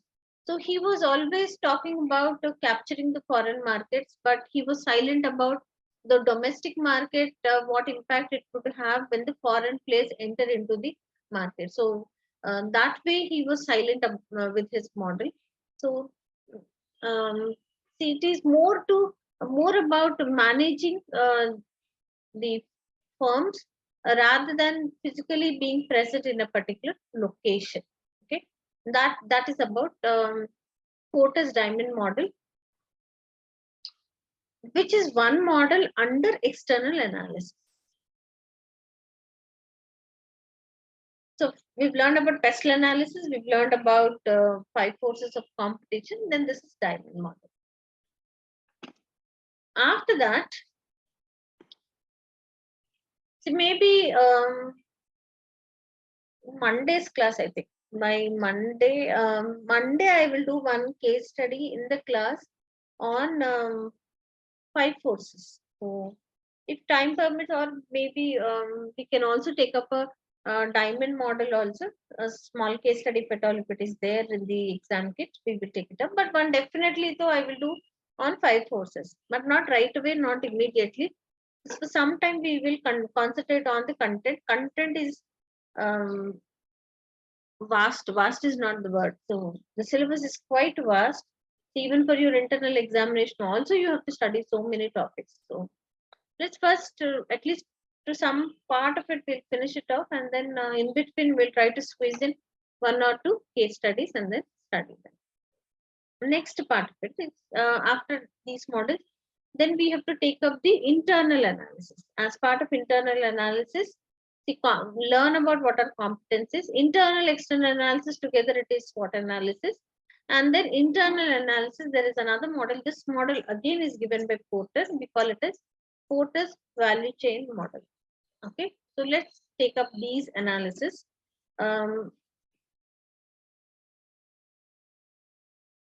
The next part of it is study about what are the capabilities. Okay, this is part of internal analysis. So it's a matrix given. We see that on the horizontal axis, it's about the um, competitor, same as the competitor, easy to copy the competitor, or it is different from the competitor and difficult to copy the competitor. So that is the variable on the horizontal analysis. On the vertical analysis, we have two variables. One is what are resources and what are competence. What do they possess? So that's the aspect about on the vertical axis.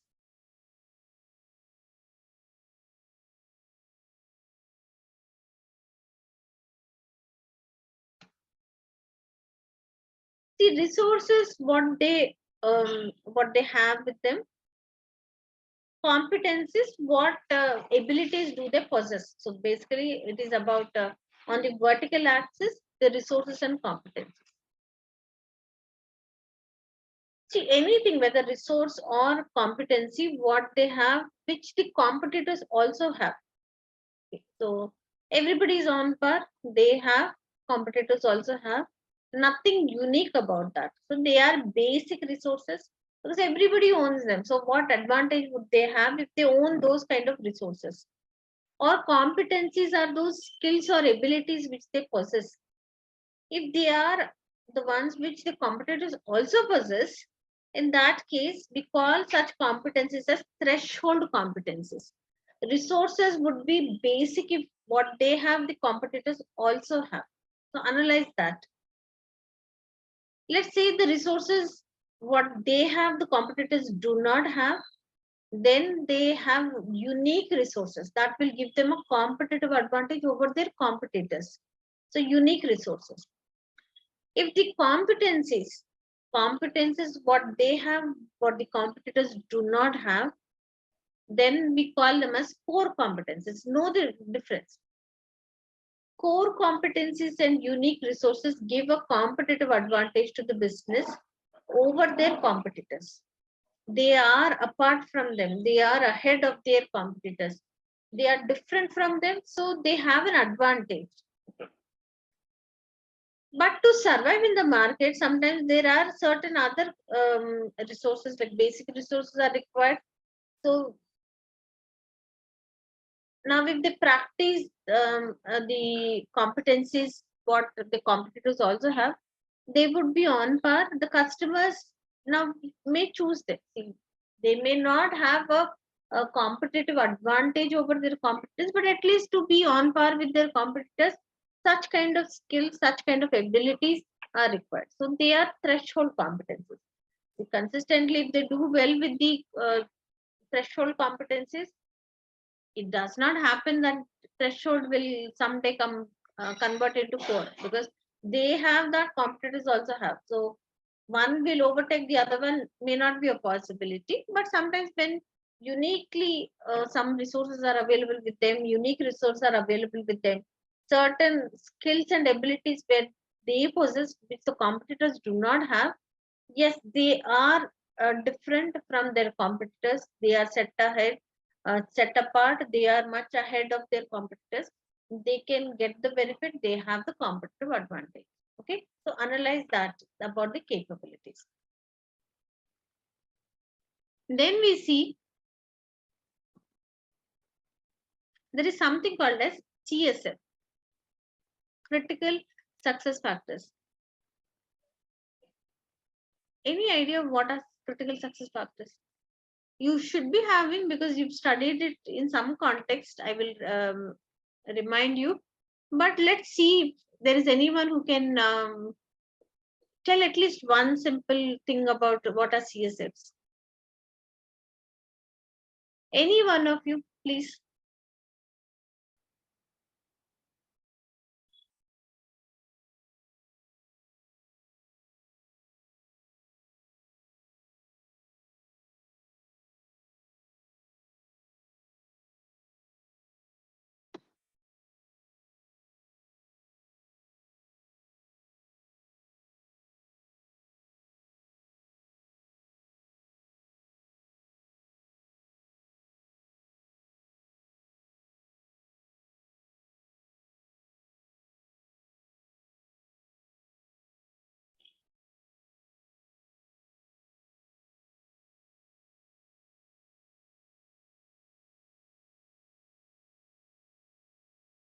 Did you learn anytime? PM, there is a model called as balance scorecard. Did you learn that balance scorecard? Are you? Did you ever hear about this concept called as balance scorecard?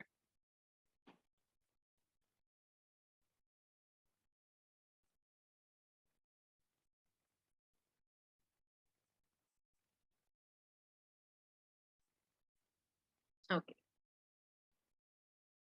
Silence is the answer for everything.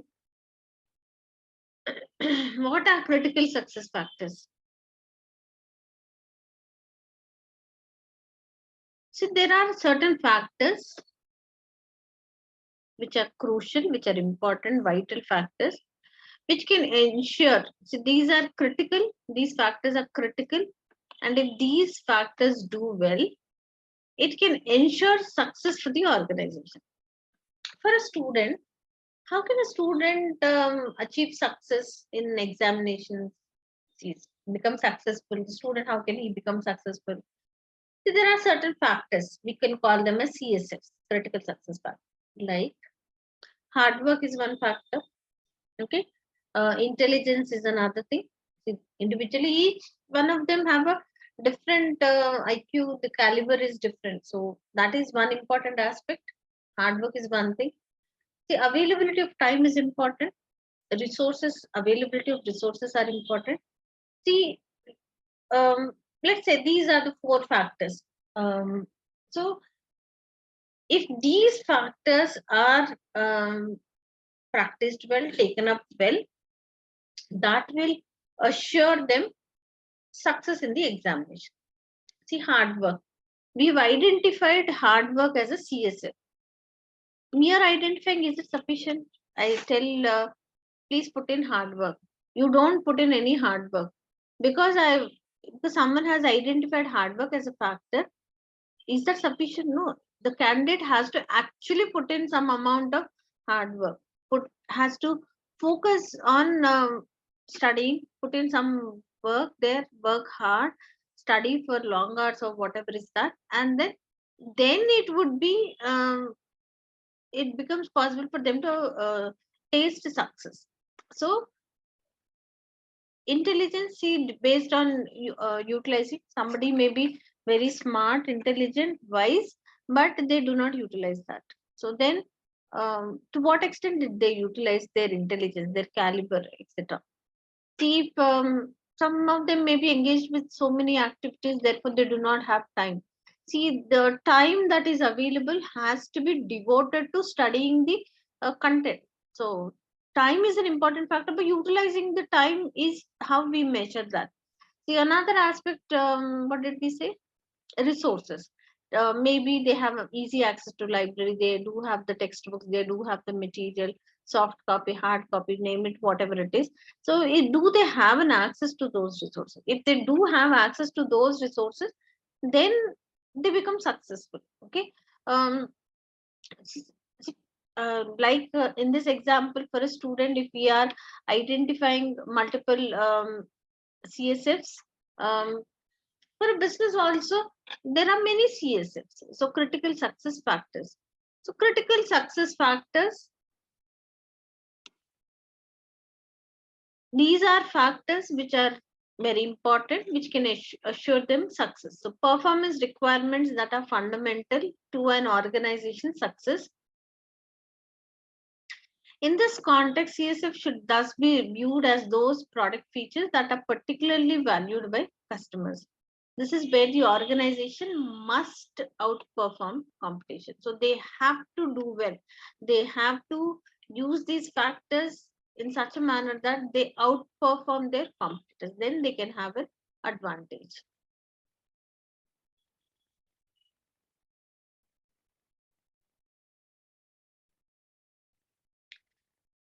Should not get confused between what are CSFs and what are competencies. See, CSFs are, note that CSFs are competent and competencies are different. CSFs need to be good at, they have to implement them, they have to do well in terms of CSFs. Hard work, put in hard work. Resources, utilize resources. Time, study for few whatever hours. Okay. So needs to be good at. Competencies focus on what an organization is already good at, what they already possess with them are competencies. CSF, they have to do them well. They have to do good in those areas. So those are CSFs and competencies. Strategies need to focus on maximizing the correlation between them. Okay. Then there's one model given by Porter, where he tries to explains the internal environment, internal um, within the organization, the internal environment is explained. For that, he explains that with the help of activities, the various activities that are carried out in the organization. By that, he explains about the structure of the organization, internal structure. So this model is called as value chain analysis. Ultimately, all with all these activities, how can the value to the customers be enhanced? So that's the concept here. So the activities are divided into two different categories. One is primary activities. One more thing, is attendance taken in these kind of online classes where 115 students are there?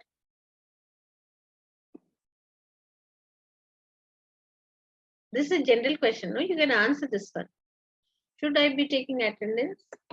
Because I have to allot that much time for taking attendance. Because marking 115 students, attendance is no joke.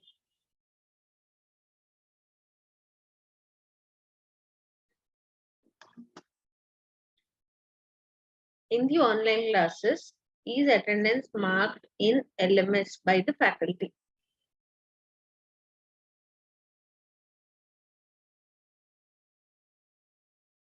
Nobody is listening to my class.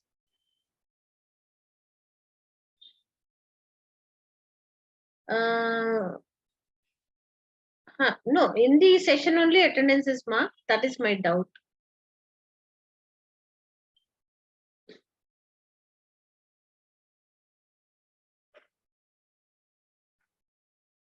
I'm really sorry. TCS is older generation. I don't understand what is TCS. Please explain that. What is TCS?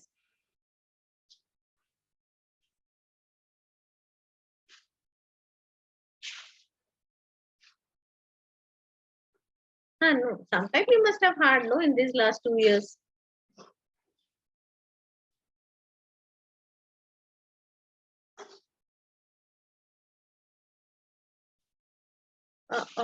TCS. Let's see what we can do. Maybe 5 minutes time I should allot. I will allot. Okay, so he explains that the activities in an organization are broadly categorized into primary activities and secondary activities.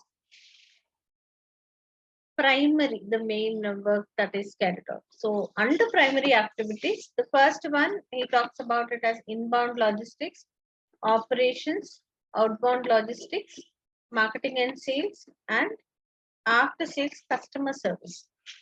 These are primary activities. The logistics is basically about the movement of material. So how the material comes into the factory premises, inbound logistics. After the material comes into the factory, then conversion of raw material gets converted into finished goods. That's the main operation for a manufacturing business.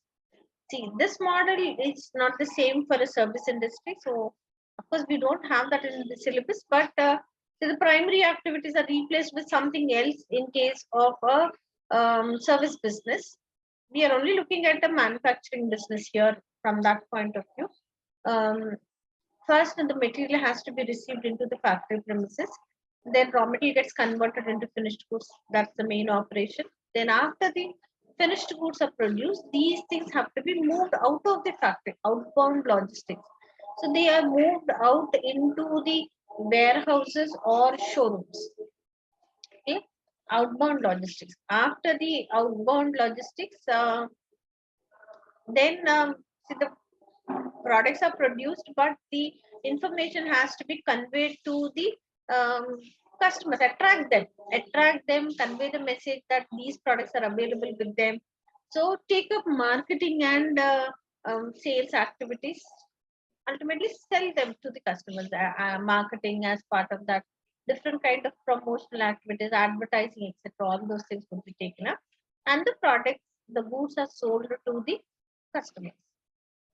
See, that would not be the end of the activity. See, even after the products are sold to the customers also, sometimes there are certain agreements which the seller enters into signs and then um, assures the customers that any kind of a service which has to be provided, um, that within a stipulated period of time. Now, it's not forever. So based on the terms and conditions of the warranty guarantee, the seller promises to provide certain services to the customers in terms of repairs, maintenance, etc. So some kind of services, sometimes some parts or components are replaced. Those things. So such kind of things are promised by the seller to the customer. So take up any activity about after sales customer service.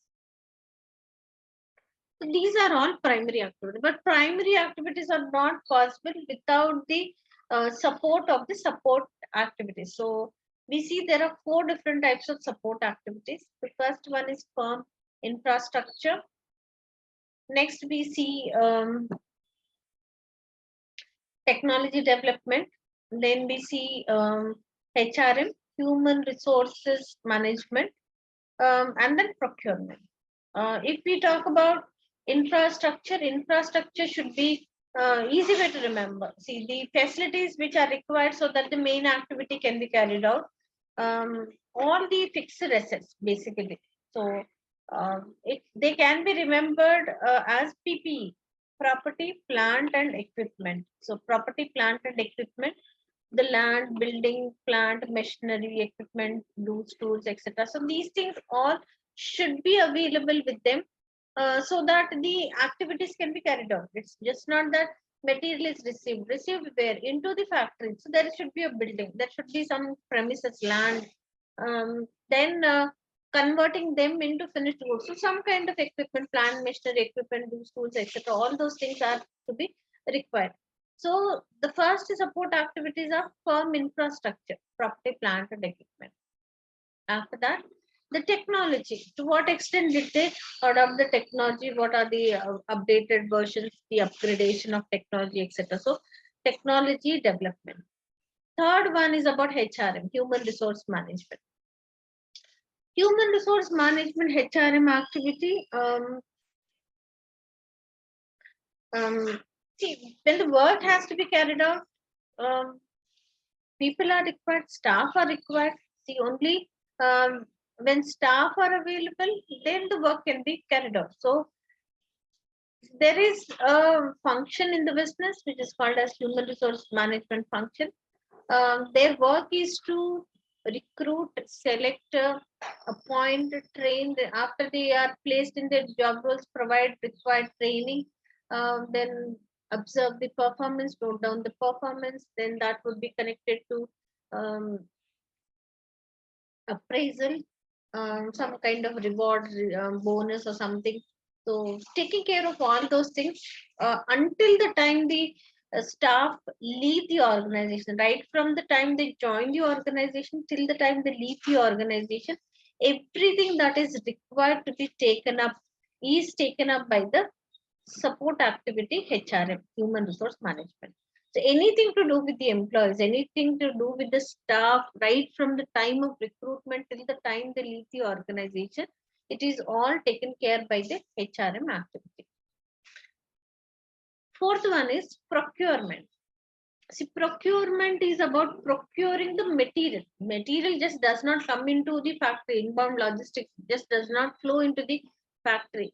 It has to be acquired. See, the conventional way of procuring the material was, see, the suppliers who are present in the market are called in to submit their quotations, tenders. Then the supplier, right kind of supplier or suppliers are selected. Orders are placed with the supplier. Based on the orders, the supplier then supplies the material. Material is received at the factory. It is verified for its quality. Then it is sent into the factory premises. So it is a time-taking process of procuring. Of late, we see that this procurement has also become much simpler because there are electronic platforms wherein the all the suppliers supplying a type of material are present on the electronic platform. See, the details are all about the suppliers, their products, etc. The quantity, quality, price, different aspects are all present or mentioned there on the platform. So selecting the supplier and placing an order with the supplier has become much simpler than earlier days. See, that is e-procurement. We call it as e-procurement, electronic procurement. See, we also see that there are many platforms here in India as well. Are you aware of any platform, e-procurement platform, where we have the details of the suppliers present on the platform? Are you aware of it?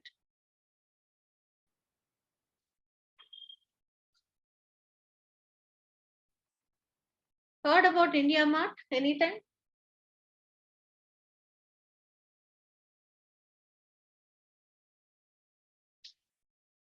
Internationally, any platform where orders can be placed with the suppliers because of the suppliers are present there. Choosing the supplier is easy. Placing wholesale orders with the supplier, any platform which you know.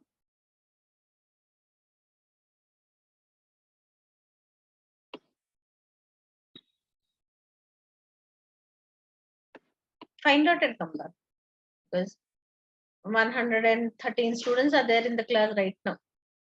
Not even one knows is final year students expecting to join the corporate world very soon. That's it. Yes, Alibaba is one platform. Yes, very good. Very good. Alibaba is one thing. See, in India also we have many such sites. Okay, I gave one example, India Mart, one example I gave. Okay, there are others also. Um, see, things have become simpler. Like um, it's now no longer restricted to a particular geographical location. See, the electronic mode, after it has taken up, I mean, or it has become popular, then we see that um, across different regions also, sellers are now being able to connect with the buyers. See, what Amazon claims is it is apni dukan. See, people from even remote locations, the sellers, those people who can provide with their unique um, products which are until now, before the electronic revolution that has taken place, see, it was all confined to that particular area. Only when people visited those areas were able to have an access to that. Now there is no such thing. See, after the electronic, I mean, revolution and the platforms which are there, which are now connecting the buyers and the sellers. See, it is now no longer subject or restricted to only geographical regions. See, it is now it has become easy. So now procurement also, of course, we talk about procurement also has become much simpler because of e-procurement, but nevertheless, it is still an activity wherein at least from the platform, choose the seller, choose the supplier, place an order with the supplier, and then on receiving the order, the supplier sends the material. So that is another support.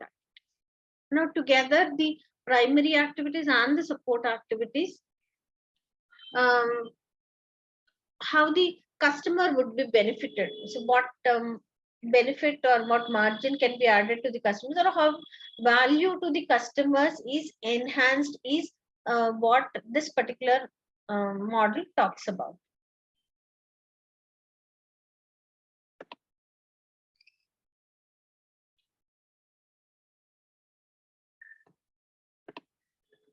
The next one,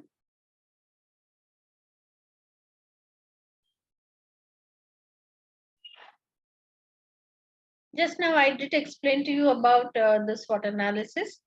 Uh,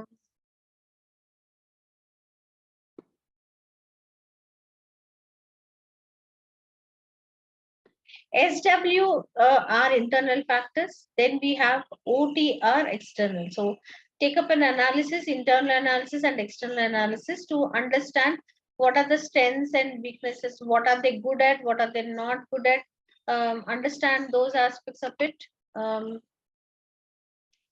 Then take up a study about the external environment, where what kind of opportunities are present for them in the external environment and the threats that are present for them in the external environment. So those aspects have to be taken up. And see, if the question says that take up a SWOT analysis, we need to understand. We need to understand from that particular organization's point of view, what are they good at, what are they not good at. So make a comment about that, and then how it is helpful in see, when SWOT analysis, any type of analysis, all these models what we have studied in today's class about the internal analysis, the external analysis, different models, um, see how they are useful in strategic planning. That's the first part what we have studied in today's class. See, um, in this particular diagram about the strategic planning, so these analyses are required to be taken up. The internal, external stakeholder analysis, these analysis or appraisals are taken up in terms of establishing the objectives. Establishing the objectives, what they should be achieving. So, setting a target, setting, some tasks can be decided, or certain plans that are decided, which can be implemented in the future. So, that is about the purpose behind that. So that will help in establishing the objectives. On achieving these objectives, the overall ultimately the overall purpose of the organization also can be achieved. Okay, so that talks about um, how a different analysis can be taken. The strategies are framed, these strategies are implemented, and when these strategies are implemented, then it will when it is implemented, it would be observed as to how they are implementing. What is the what's the result of that? What is the implementation? What is the performance? So performance analysis, the performance, the strategies that are framed, planned. Now that have those strategies have to be implemented. So as they are implementing, their implementation is noted down. It is monitored, and then analyzing about the performance, the way it is being implemented. That's the performance analysis. That's chapter 4. Okay. Under performance analysis, we have quantitative analysis, benchmarking, and there is a model given by Balrich. So there are 3 different things. I think in today's class we will be doing these 3, and then I'll take it. So first one is quantitative analysis. Quantitative analysis is basically financial in terms, in an analysis taken up based on the financial statements. When the financial statements are prepared and provided, based on financial statements, different kinds of analysis, like ratio analysis, comparative analysis, trend analysis. The tools which you have been learning from MA you've learned it, PM you have learned. So those things are all applicable here as part of quantitative analysis. See, in the examination, the chances of a quantitative analysis being asked, the chances are little less, because see, this candidate was already tested in these areas. See, to calculate ratios, it was tested. See, some kind of budgets preparation, variances, deciding on what are the standards for comparison later on. See, the candidate knows how to prepare that. So generally, it would not be. But I'm not saying it is completely ruled out. There is every possibility that you may be asked, but on a lesser possibility we are talking about. See, analyzing the financial statements and tables provided in the answers. So take up that. But generally, what's the strategy? I mean, what is this style of the question paper is? The quantitative analysis would already be taken up, and you need to comment upon the analysis. So that is what would be expected. Maybe a table is prepared, maybe there is some kind of calculations, ratios, some variables are already provided to us, and then we need to give the interpretation based on that. So that's the first one. See, numbers always give us information that is vital for analysis. The examiner expects students to do this, if not explicitly told to do so. Okay.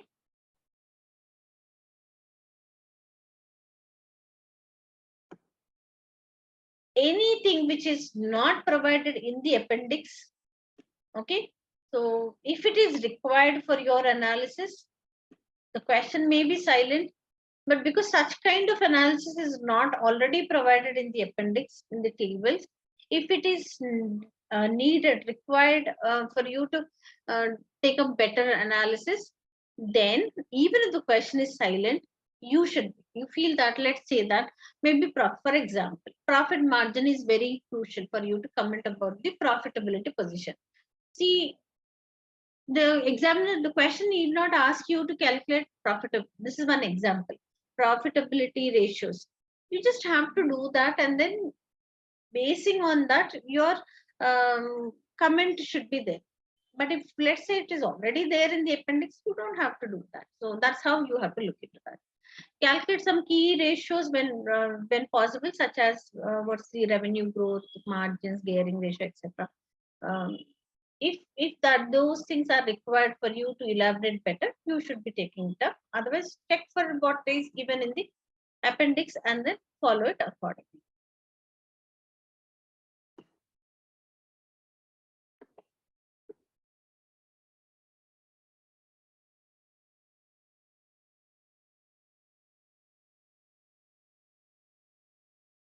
Benchmarking. The next tool which is used is benchmarking.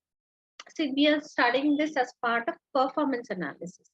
As part of performance analysis, next one is benchmarking.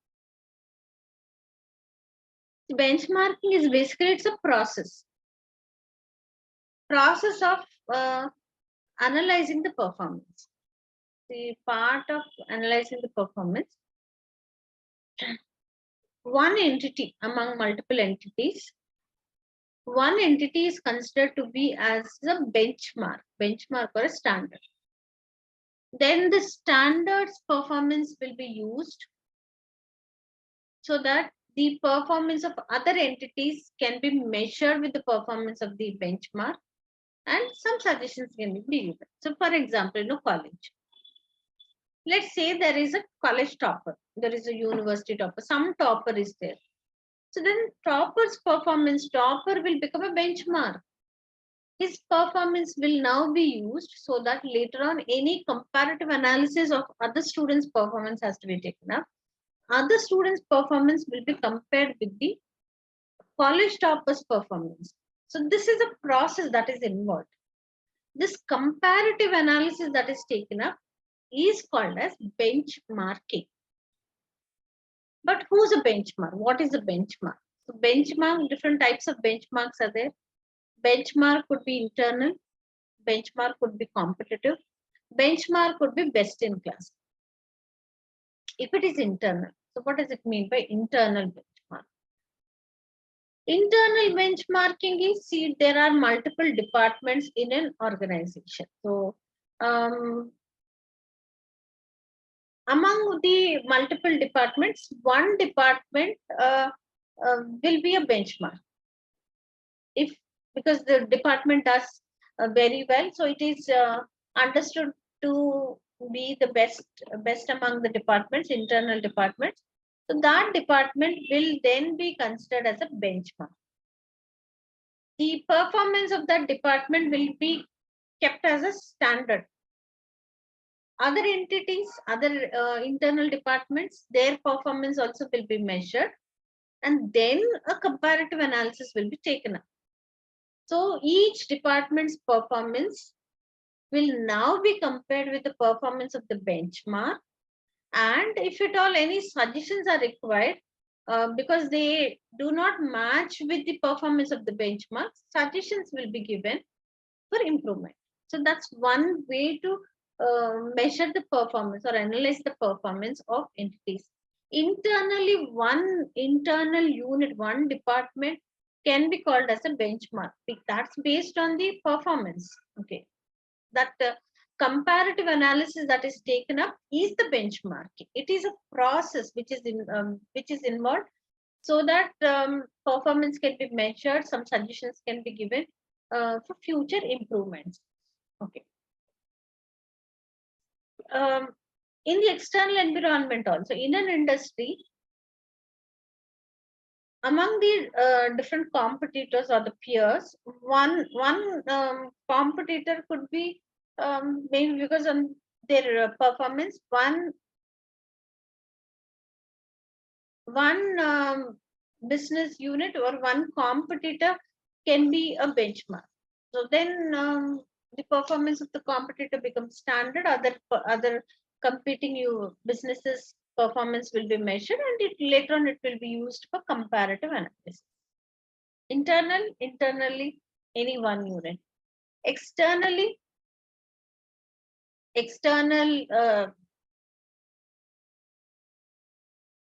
among the competitors, one competitor.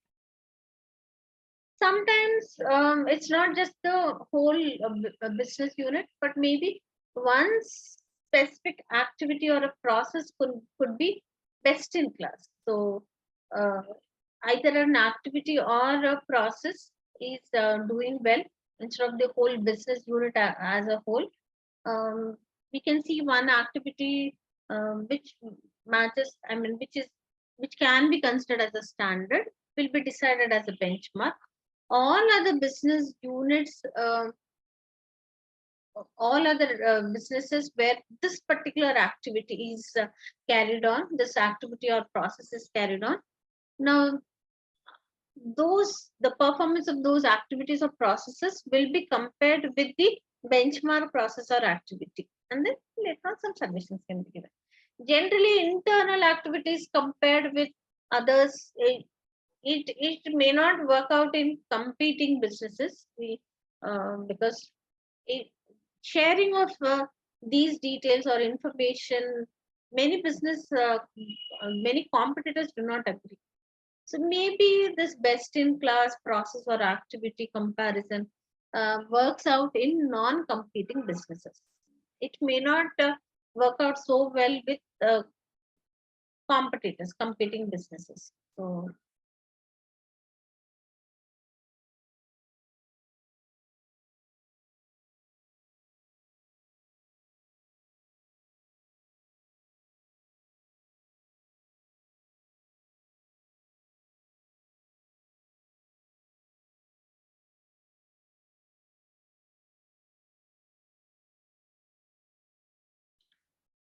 let's look at another model, Baldrige Performance Excellence Model. Okay. Um, to measure the performance, so there is a model which is explained by Baldrige. Baldrige talks about, we see that there is a flow chart. There are activities that are connected to measure the performance. Point number one starts with the leadership. Then that's connected to strategic planning. So the leader would be involved in planning for the organization. Then it focuses on the customer and market. One, two, three. So who are the customers and what's the focus of the market?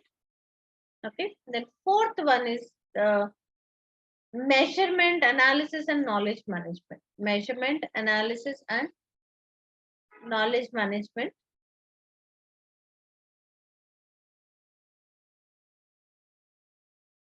Five is workforce. So workforce focus. Consider the people in the organization workforce. Then how do they implement or carry out with their process? That's six. Ultimately achieving the result. So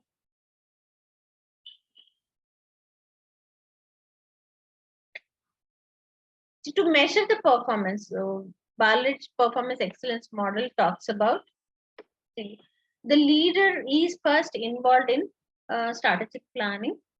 The strategic planning is focused on the external factors. The external factors are the customer and the market focus. So take into account the external environment and the factors that are present in that. Take into consideration the internal factors also, workforce focus. See, but the strategies that are implemented also do take into account um, the way it would be measured, analyzed, and the knowledge that is available utilizing that. See the external factor, internal factors together, how they implement that, and then ultimately achieve the result. You need to remember this image, and then when you elaborate that in your exam, so because this would have to be connected to a particular situation given in the examination, there is a case study, you need to take it up. Talk about what is the role of leader, who's the leader, what are his ideologies, style of functioning, etc. So then what is his plan, strategic planning? So talk about that. So number wise, you just remember this image, whether you draw it or not. See, roughly you can also uh, I mean, if possible, scribble that, but otherwise 7 points you just have to remember, because it's a computer based exam, it may not be possible. So just remember 7 points. So each point under that, whatever is that particular case study in that situation, what is this point number one? Explain that. Point number two, strategic planning. So in that particular case study, what is it? Go on explaining that until the seventh one. What result did they achieve that? So that is how. Time permits, we will also take up a simple small case study on Balrich performance excellence.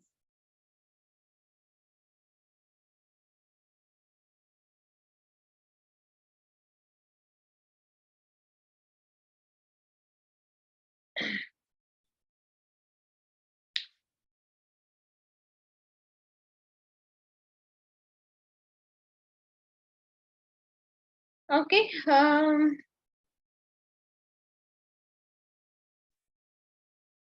The mission, to achieve the mission, objectives have to be established. If objectives are to be established, different types of analysis are to be taken up.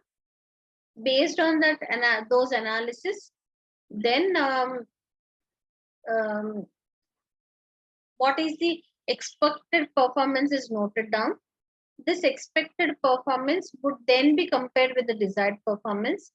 If they both match, fine. If they do not match, if there is a gap has to be closed. If the gap has to be closed, what are the strategic options that are available? I hope we are all on the same line. You're able to understand how we are moving ahead step by step. So after measuring the performance, so what is possible for them, it is noted down. Then what are the strategic choices that they have? The strategic choices that they have, uh, which can be implemented to ensure that ultimately the organizational objectives are achieved. So the purpose is achieving the organizational objectives. So ultimately to achieve that, what choices do they have? That is what we will be looking into.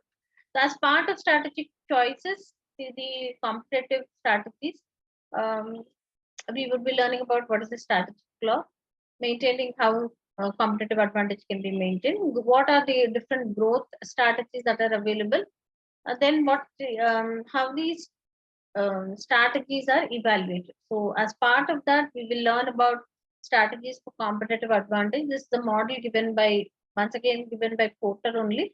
Porter's competitive advantage model. Then we will learn about what is strategic clock. Maybe strategic clock today we will not take it up. Then how to sustain the competitive advantage. Okay. For growth aspects, there is a model given by answer, and then other things. Today's class we'll just learn about strategies for competitive advantage. So we'll just learn that part of it in today's class.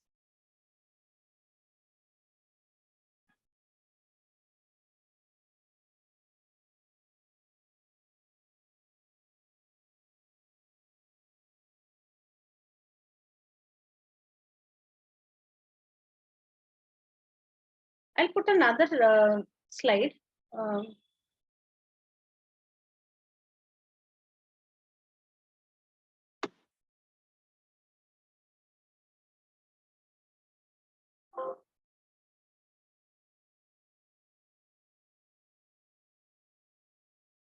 because there's no image given here, so I just want to put another slide so you can understand that much clearer. So that's only see, this is called as, this model is called as generic competitive analysis model, or Porter's competitive advantage model. Okay. How can they have an advantage, competitive advantage over others? He has explained that categorizing the markets into two different categories. One is a broad category, broad market, and narrow market. So how do we understand the attributes of a broad market? Broad market where there are many customers and many suppliers also. Okay, many sellers are present in the broad market. Lot of activity going on. Narrow market, not much is going on. Very few customers, very few suppliers are present in the narrow market. A broad market, there can be two strategies which can be adopted. Any one of them can be adopted. First strategy is a strategy of having a cost leadership. So cost leadership talks about keeping their costs absolutely under control. Cost leadership strategy. See, when we talk about cost control should never be understood as compromising on the quality. It is only about cutting down on the cost. Cut down on the cost without compromising on the quality by identifying non-value added activities. Some of the activities do not add any value as such. They are taken up, eliminate them. So by eliminating those non-value added activities, cost can be under control. We have defined this to be as a broad market. Many sellers are there. So when there are many sellers, when the market is market where there is competition, pure competition, many sellers, more or less everybody offers the same selling price, because it would become price sensitive. In that market, it is price sensitive. If there is a seller offering the products at a higher selling price, customers shift to the sellers who are offering at a lesser price. That is what is seen. So more or less everybody offers the same selling price. So the possibility of increasing the selling price to increase the profitability, it doesn't exist there, because market is broad. More or less everybody offers the same selling price. So the only way to maximize or get benefit is in terms of, now sales is the result. The equation of sales is given as cost plus profit. See, the concept of maximizing the profit arises when sales is maximized. One option is sales could be maximized, or the other alternative is cost is minimized. Then we see that profit can be maximized. So we have ruled out the possibility of maximizing the sales.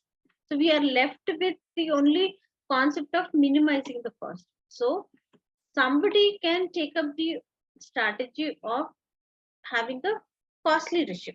Cost leadership focusing on what's the cost that is incurred and how well they can have their costs under control. So because selling price is kind of fixed, everybody's offering, if their costs are under control, better profits can be earned. See, there are certain situations where they are compelled to give a discount. Some seasons, see, right now, so this is festival season in India for us. We see that across all brands, markets, shops, products, electronic mode, everywhere now this discount sale is there. Name it, it is festival sale, name it anything, be it under any category, any title. Right now, we are going through that phase where discounts are off. How genuine, that's a different story, but discounts are going on. See, in for some it may not even be feasible, but they're compelled to survive in the market, to stay there. They're compelled to give discount. So such situations also may arise. See, when such situations arise, to give discount, offer discount to the customers also, they still will be able to survive well, because their costs are absolutely under control, because they've adopted a strategy of cutting down on the cost leadership strategy. Okay. Second strategy is differentiation strategy, product differentiation. What does it mean? It talks about attracting the customers or increasing their profitability by attracting customers, offering them differentiated products, enhanced features. See, always we can remember mobile phones is the best example, which we talk about as a differentiated strategy. See, there was kind of a revolution which happened in mobile phones. See, there may be some 10, 20 years back, 20 years back, let's say, if the concept of mobile has gained some momentum, within this time, it is a revolution only which it has happened. Every time there is a model which is launched, it comes with enhanced features, and people are now uh, it's kind of not able to even carry on with their daily activities without a mobile phone or cell phone. Why? Because there are so many differentiated features. See, one seller trying to compete with the other is competing in terms of adding more features. For that matter, it's just not the mobile. So all electronic products also now are launched as differentiated products. We see that. See, all electronic products have become smart. The smart TV, smart fridge, whatnot. Everything is so smart. They are, I mean, not physically being present, also with the connectivity to the internet also they are now being operated. We see there is a kind of a revolution happened. What was the reason behind that? Each seller is looking at adding enhanced features to the customers, differentiated features. Generally I always give this, I like this giving this example in case of differentiation. See, toothpaste is one example. In India, especially, we had those traditional methods like cleaning the teeth with charcoal and neem sticks. So people felt that was kind of uh, very uncivilized manner. So they then we had this tooth powders were introduced, and toothpaste was introduced. Um, Toothpaste for a very long time was toothpaste. Then we see that. Toothpaste had every ingredient from the kitchen. We could see that in toothpaste. It was there, salt was there, this was there, that was there, name it, and it was there. Life goes a full circle, and then slowly toothpaste also has started saying that we have neem in that. And now we see that companies are claiming that there is charcoal in their toothpaste. So what is all going around? This is all about trying to compete with others by making their product different from the others, differentiation. Okay, so now in a broad market there are two strategies. One is a leadership strategy, cost leadership strategy. The other one is a product differentiation strategy. They both are contradictory in nature. Cost leadership is focusing on cutting down on the cost. Differentiation strategy is focusing on adding more features. How is it possible to add more features unless and until there is something spent on research and development? See, when they spend a lot on research and development, only it becomes possible to enhance the features of the products. So contradictory in nature. See, they are contradicting each other. See, cost leadership cuts down on the cost. Leadership differentiation spends more cost. So at the same time, both strategies cannot be adopted. Either of them can be adopted. Anything, the choice is there because the market is broad. Narrow market, they cannot experiment much in a narrow market. Whatever is prevailing, focus on that. See, sometimes in some of the markets, cost leadership is the strategy that's prevailing. So focus on that. Some markets it is differentiation. Focus on differentiation. So this is about um, the model explained by Porter in terms of competitive advantage. So strategies for competitive advantage focuses on either cost leadership or differentiation, or based on a narrow market, whatever is the focus that has to be put on. So put the focus on that. Okay. We'll continue tomorrow with the content. I will mark the attendance. I don't know how much time it will take. Uh,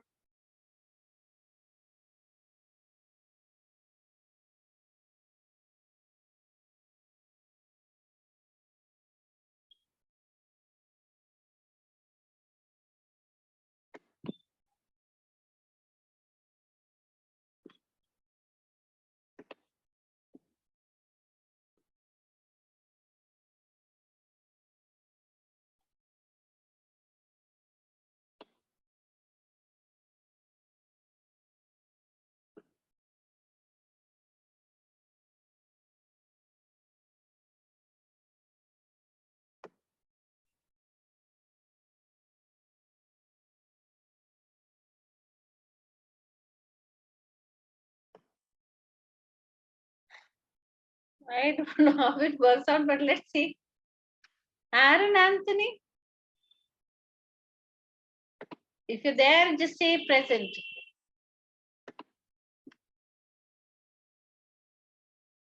Physically present, mentally absent. Cannot help. But are you there, Aaron Anthony? Abhijit? Present, ma'am. Abhimanyu? I don't see him here. Abhimanyu. Abhishek Nair?